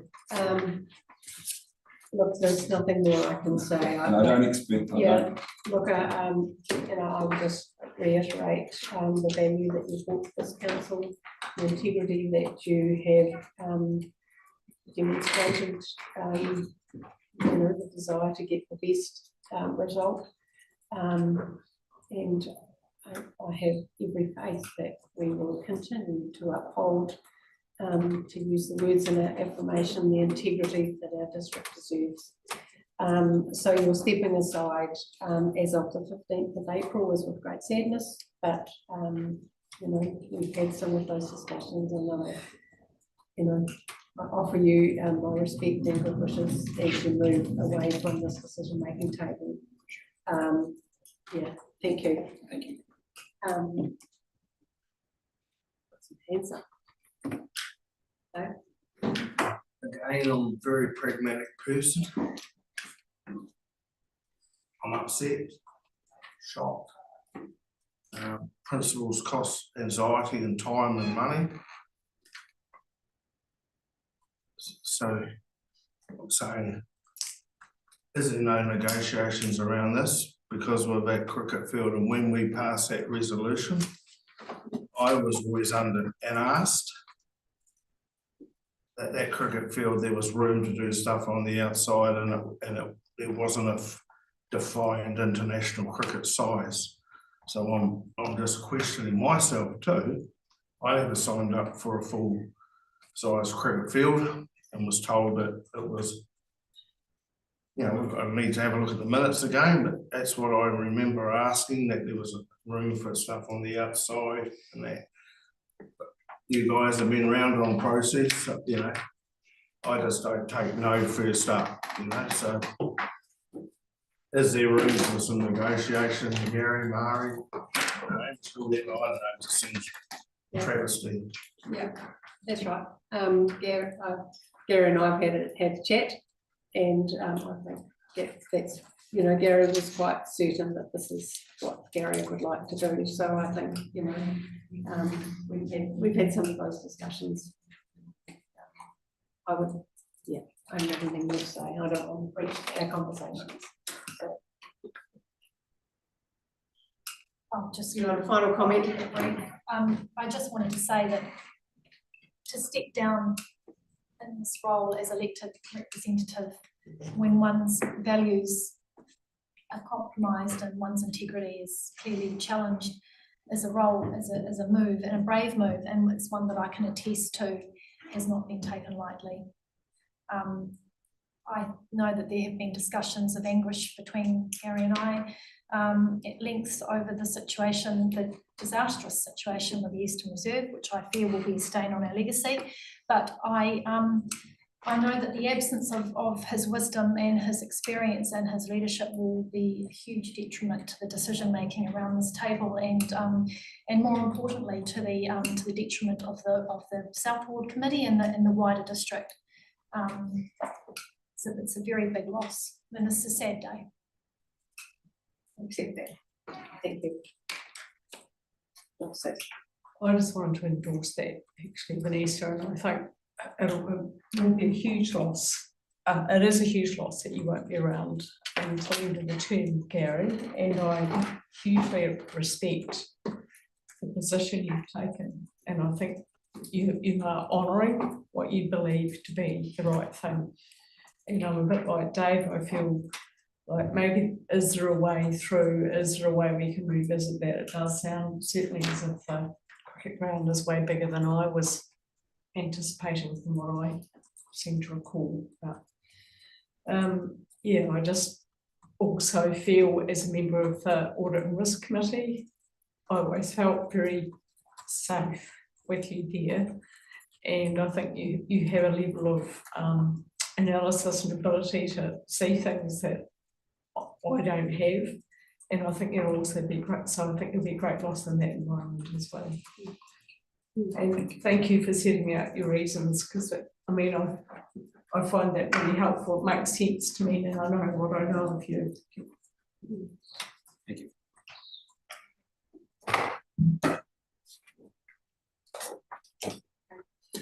I'm sorry that we have to finish on at this. And my apologies, Yeah. but there's no other way. Yeah, that's right.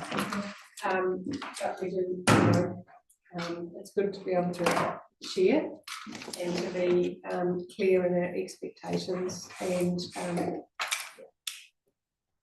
we are paths will cross again, and I've appreciated the fact that we've had 2.5 years of sound guidance, and